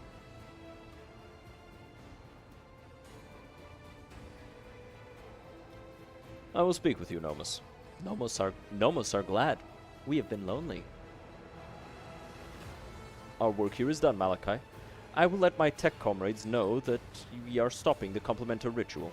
Thank you for appearing before us, Entity Nomos. Very cool. I think we can talk to Pascal about it. The Omnissiah, I have destroyed it. You're lying. This statement is true. I am yet to settle into a definitive course of action. I am running a spot diagnostic on the memory of the heretic Demens. Even though purity protocols stipulate that his blasphemous knowledge must be eradicated, I am not drawn toward forbidden information, but only to data concerning the blessed Amanats. Have you found anything out? The success has been partial. Demens Haneman's identity has been confirmed. The widespread influence of paranoid motivations is observable in his cognitive processes, which is what seems to have caused him to break his vows. However, extensive regions of his memory have been damaged by forbidden technologies and are, for now, defying decryption. My study of the minds of the tech comrades, Abel, Tarsus, and Demens, has revealed an anomalous similarity between the patterns of damage their memories sustained. What I attributed to cognitive idiosyncrasies, synaptic damage, and the distortive action of scrap code may be the result of a different kind of influence. The undecryptable data fragments in their memory arrays are mysteriously symmetrical. What corrupted him? An echo of the warp. Energies of the immaterium that had seeped into real space and taken the shape of a Vox signal. I have found recorded cases of similarly induced corruption in the archive. Listening to the void is a perilous occupation. But you did want to know what he knew. You were interested. The quest for knowledge is our mission of highest priority. But what Demens promised was not knowledge, but a distorted copy of it. This was not what the Deus Mechanicus had told us to seek. Any information on Amanat? The data discovered is unreadable. It is encrypted, albeit only partially, and I hypothesize that the heretic Demens was attempting to decrypt it. I will take every effort to extract a larger volume of data. Information pointing to the unit referred to as the Maimed Hunter is alleged to be of critical significance. Has it ever occurred to you that all these events may be part of Amanat's plan? That is a valid hypothesis, but not a very likely one. Its truth value is irrelevant, as it does not contradict the necessity of establishing the fate of Archmagus Amanat. You fear knowledge even as you extol it. Whether knowledge can be profane is the grand question. Lay people find comfort in the delusion that knowledge is merely information. That, in and of itself, it is harmless, and only turns dangerous when it falls into the hands of the wicked. But that is not what I have seen. I have seen knowledge gnaw away at the minds of those who let it inside them. Yet I seek it regardless. Why? Perhaps because there really is no apostasy in knowledge. It is dangerous, yes, but not forbidden. For it was created by the Omnissiah.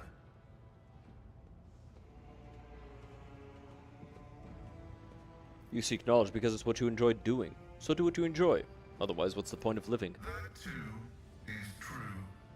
I thirst for knowledge, and the Omnissiah has rewarded me with the gift of a mission to seek it.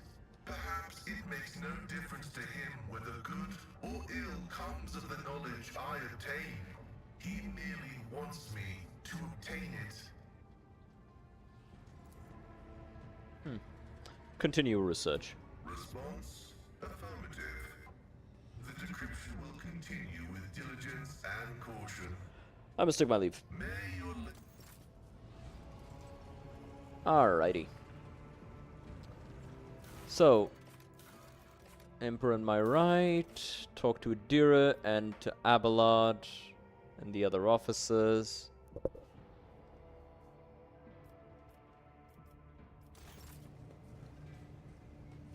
Lord Cap... no, definitely not. No, I don't recall anything like that.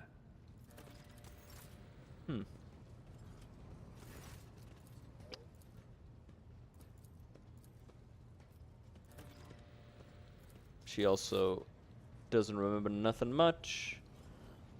I don't think Ravor remembers anything either.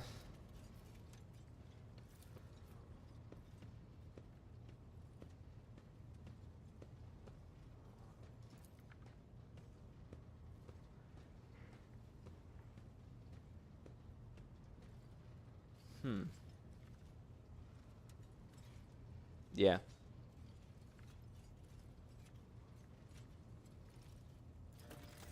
The ship felt livelier. More alive.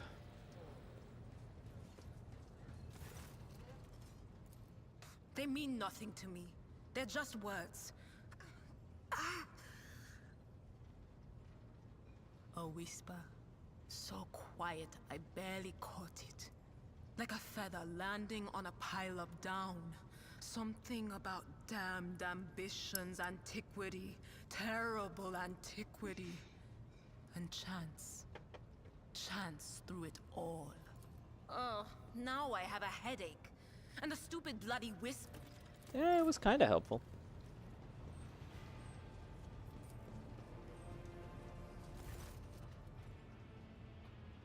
What have you been doing, Nomus?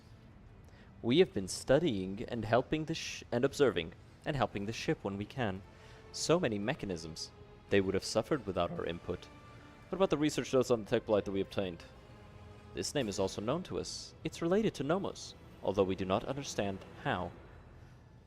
Incident N872-04 was a ship-wide system failure of some kind. Yet an epitaph had something to do with the ship flying better. Incident marked the beginning of us. The ship became better because of us too. These are all links in the same chain, but we cannot piece them together yet.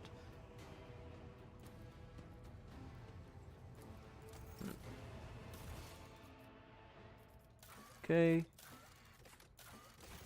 Alright. Now, let's do some traveling around just to get all of the Kavagama stuff done. But we are closing on the end of the stream, as it is getting late.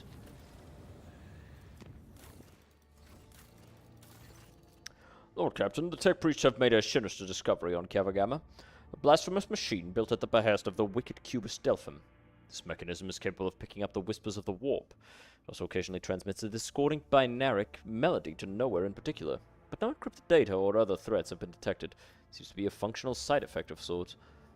Of course, the idea of using a machine instead of astropaths to contact the voice of the warp may seem tempting, but this machine is teeming with corruption. Its fuel tanks are satiated with the liquefied souls of your subjects.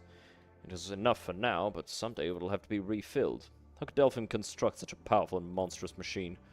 Well, by defying the dictums of the Omnissiah and venturing into the perilous field of experimenting with warp technology.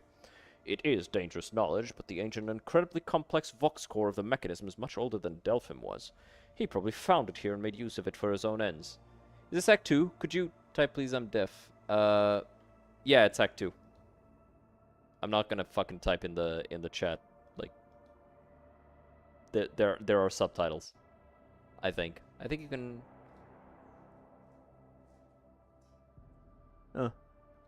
No, there isn't. But yeah, I'm not typing. No.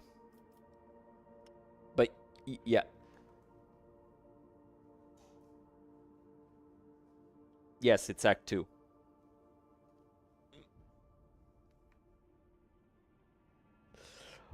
What are the risks of using this machine? Typical of contact with the Immaterium, it intercepts information from the warp, which puts the minds and souls of the staff serving the machine in jeopardy. The warp is treacherous. However, the secret artisans to whom you have entrusted the task of dealing with the legacy of the wicked Delphim claim to be able to use this device to your advantage, and without any risks. What does my retinue think about this? On behalf of the Inquisition, I hereby declare a ban on any contact with this device. It must be removed and given to our acolytes. Normally that would be all, but I will explain further, out of respect for you. The Inquisition can reap benefits from this heretical machine. Our trained acolytes are able to carry a vigil near it, carefully listening to the dark whispers of the spirits of the Immaterium without succumbing to their corruption. We could discover their plans and warn the rogue trader whenever any threat would loom over his domain. The demon wanted us to hear their vile speeches. Let them hear our righteous cry. Malachi, let me summon the most zealous preachers who would dedicate their lives and zeal to reading a litany of fury and rage to this machine. Let the inhabitants of the warp hear our voices and fear us. This blasphemous creation must be anathematized and deconstructed, in the name of total knowledge acquisition. The principles of its operation must be inspected beforehand in great secrecy, requesting the right to investigate the heretical device before disposing of it.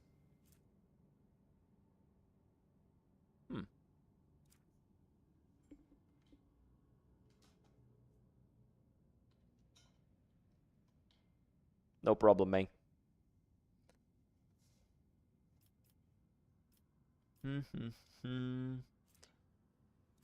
Drusians, Pascal gather a team, Imperium Transceiver, Elden Ring Gwen. Someday. We're gonna play some Night Rain tomorrow, so tune in then.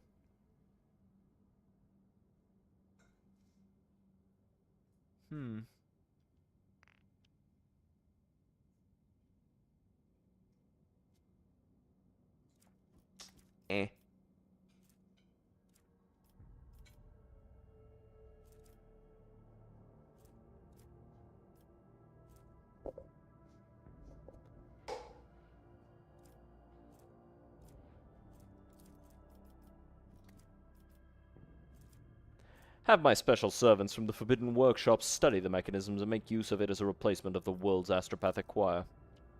Your command shall be relayed to the Manufactorum attendants. The sinister heretics under the protection of the rogue trader moved the machine to their wicked lair. Listening to the echoes of the Immaterium, they welcomed more corruption and dark knowledge into their souls. Thanks to the information overheard in the whispers of the warp, many heretical plots and blasphemous messages sent by the cult of the Final Dawn have been uncovered. Protectorate has gained a new line of defense. Yay! Motive force is life. Instability detonator.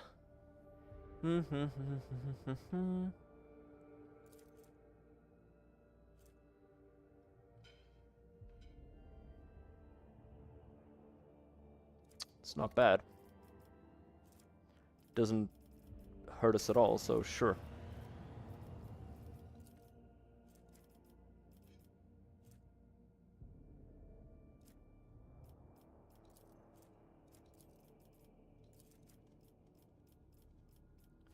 Okay.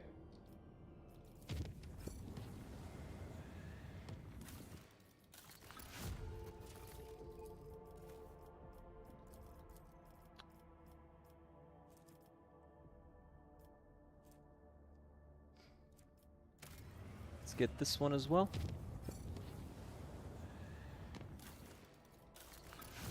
This unlocks something here as well, I think, right? Oh, test of wills.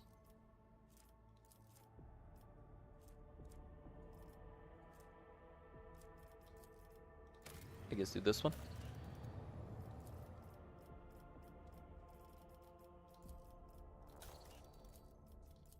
The Reaping, do that. And Foulstone. We need people.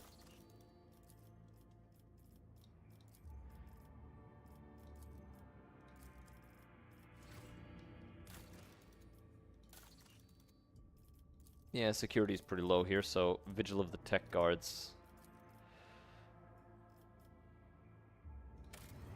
Wait, shit, I didn't check. Oh, damn, that was dumb.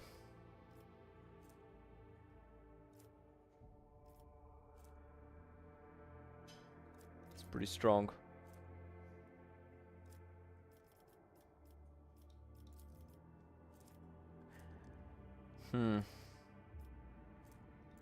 This would have been real nice. Damn it. Damn it!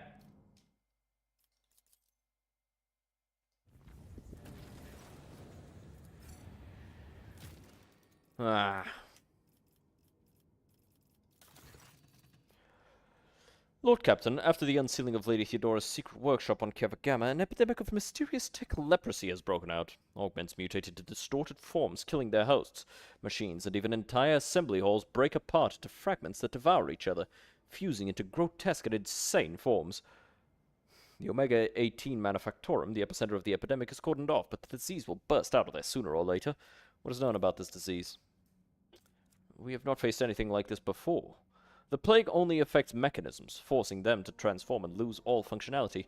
No one has been able to provide insight into the nature of this disease or how it found its way into Lady Theodora's secret workshop. It's possible that some secret research was being carried out there. Your special servants, who bear the knowledge of the prior desecration of Kavagama, are as susceptible to the disease as any other person. They've assured me the disease has nothing to do with the ruinous power, and comes from a Xenos source. I should listen to the suggestions of my advisors. The eradication of the infection is the highest priority, but to completely eradicate the Manufactorum serving as the epicenter is to inflict serious damage to the resource supply. This unit, I can propose another method of purging. However, the sacraments of the Omnicide that are available to me cannot be revealed to the laity. I ask that you place your trust in me. Shireen, do not be so hasty with this purge. This phenomenon may be of interest to other specialists. There are many who do not agree with that all knowledge belongs solely to the cogs. What appears to be a plague could hold amazing possibilities if we could isolate the Manufactorums and let these inquisitive minds inside. They would happily compensate us for the loss of production capacity. I have suppressed 18 different epidemics aboard the flagship, and our officers have experience in setting up quarantines. We will send them to Kavagama and lead the Tech Purgator squads. They will not return from the epicenter until the infection is eradicated and the preventive exclusion zone is taken down. Even metal dies eventually, scarred by corrosion. To combat those who have stripped away their flesh and replaced it with machinery, the Bloodspun Web has procured a remedy, an acidic compound that burns through steel. We stand ready to help, to burn out the tech leprosy. What's this? Present to all Void Shield sectors. 10% more damage against creatures that have rejected flesh. Not that necessary.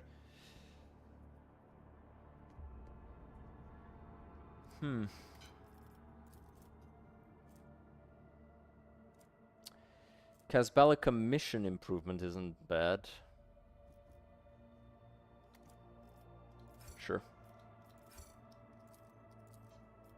I almost always go for the rep stuff because it's just the hardest to procure otherwise.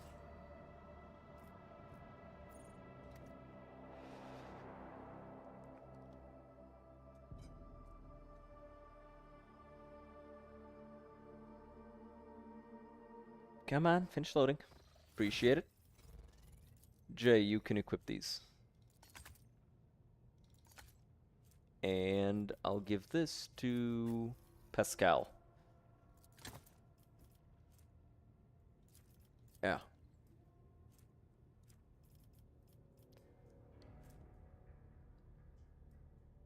Never overheats is nice, but also unnecessary.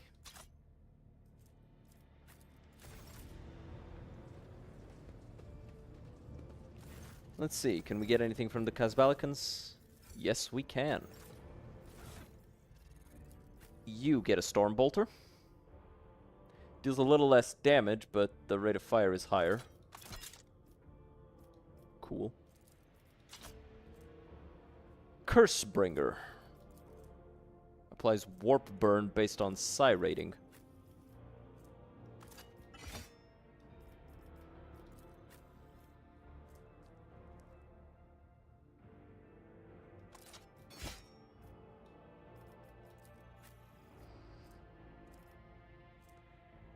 Each time they choose an ally themselves as the target of an ability, this effect remains until the end of combat stacks.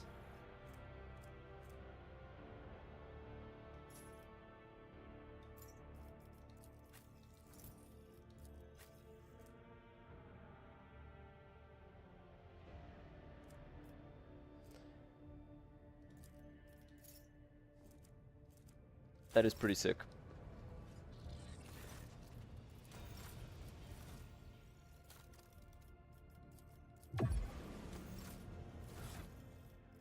Nope, nothing else.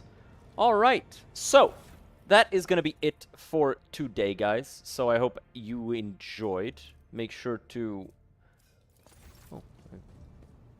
Oh, fucking shit. Want a break from the ads? Mean. Mean as hell. Not you.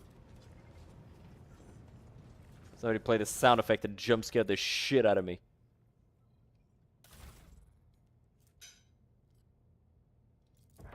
Though I do appreciate that you recognize that anytime I talk about somebody being mean, it's usually about you.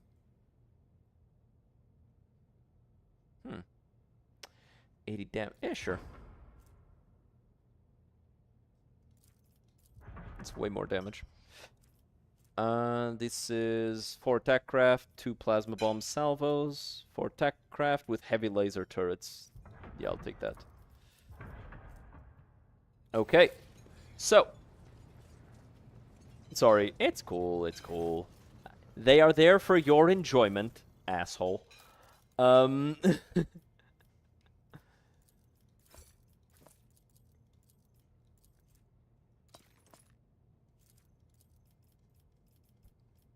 Okay. So, with that being done,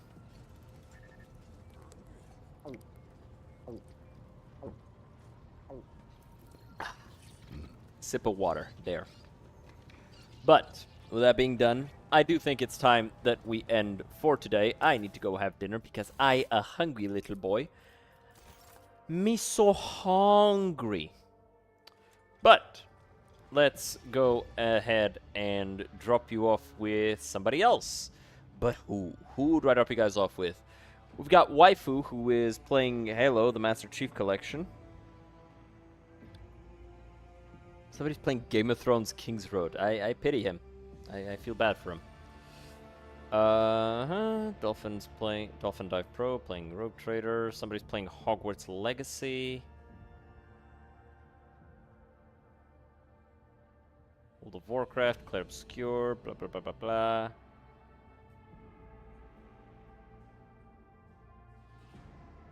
Who here gives the best vibes? Actually, you know what? I'm gonna drop you guys off with Blue Fox Riani, who's playing Stellar Blade. So. Sorry. Can you spare a moment? What's going on? I normally... Okay. Goodbye, everyone. I'll remember you all in therapy. Yes, goodbye. Goodbye, people. Have fun with the person we're gonna be raiding. If you're not already following, make sure to do so. I will see you all next time. Have a good one.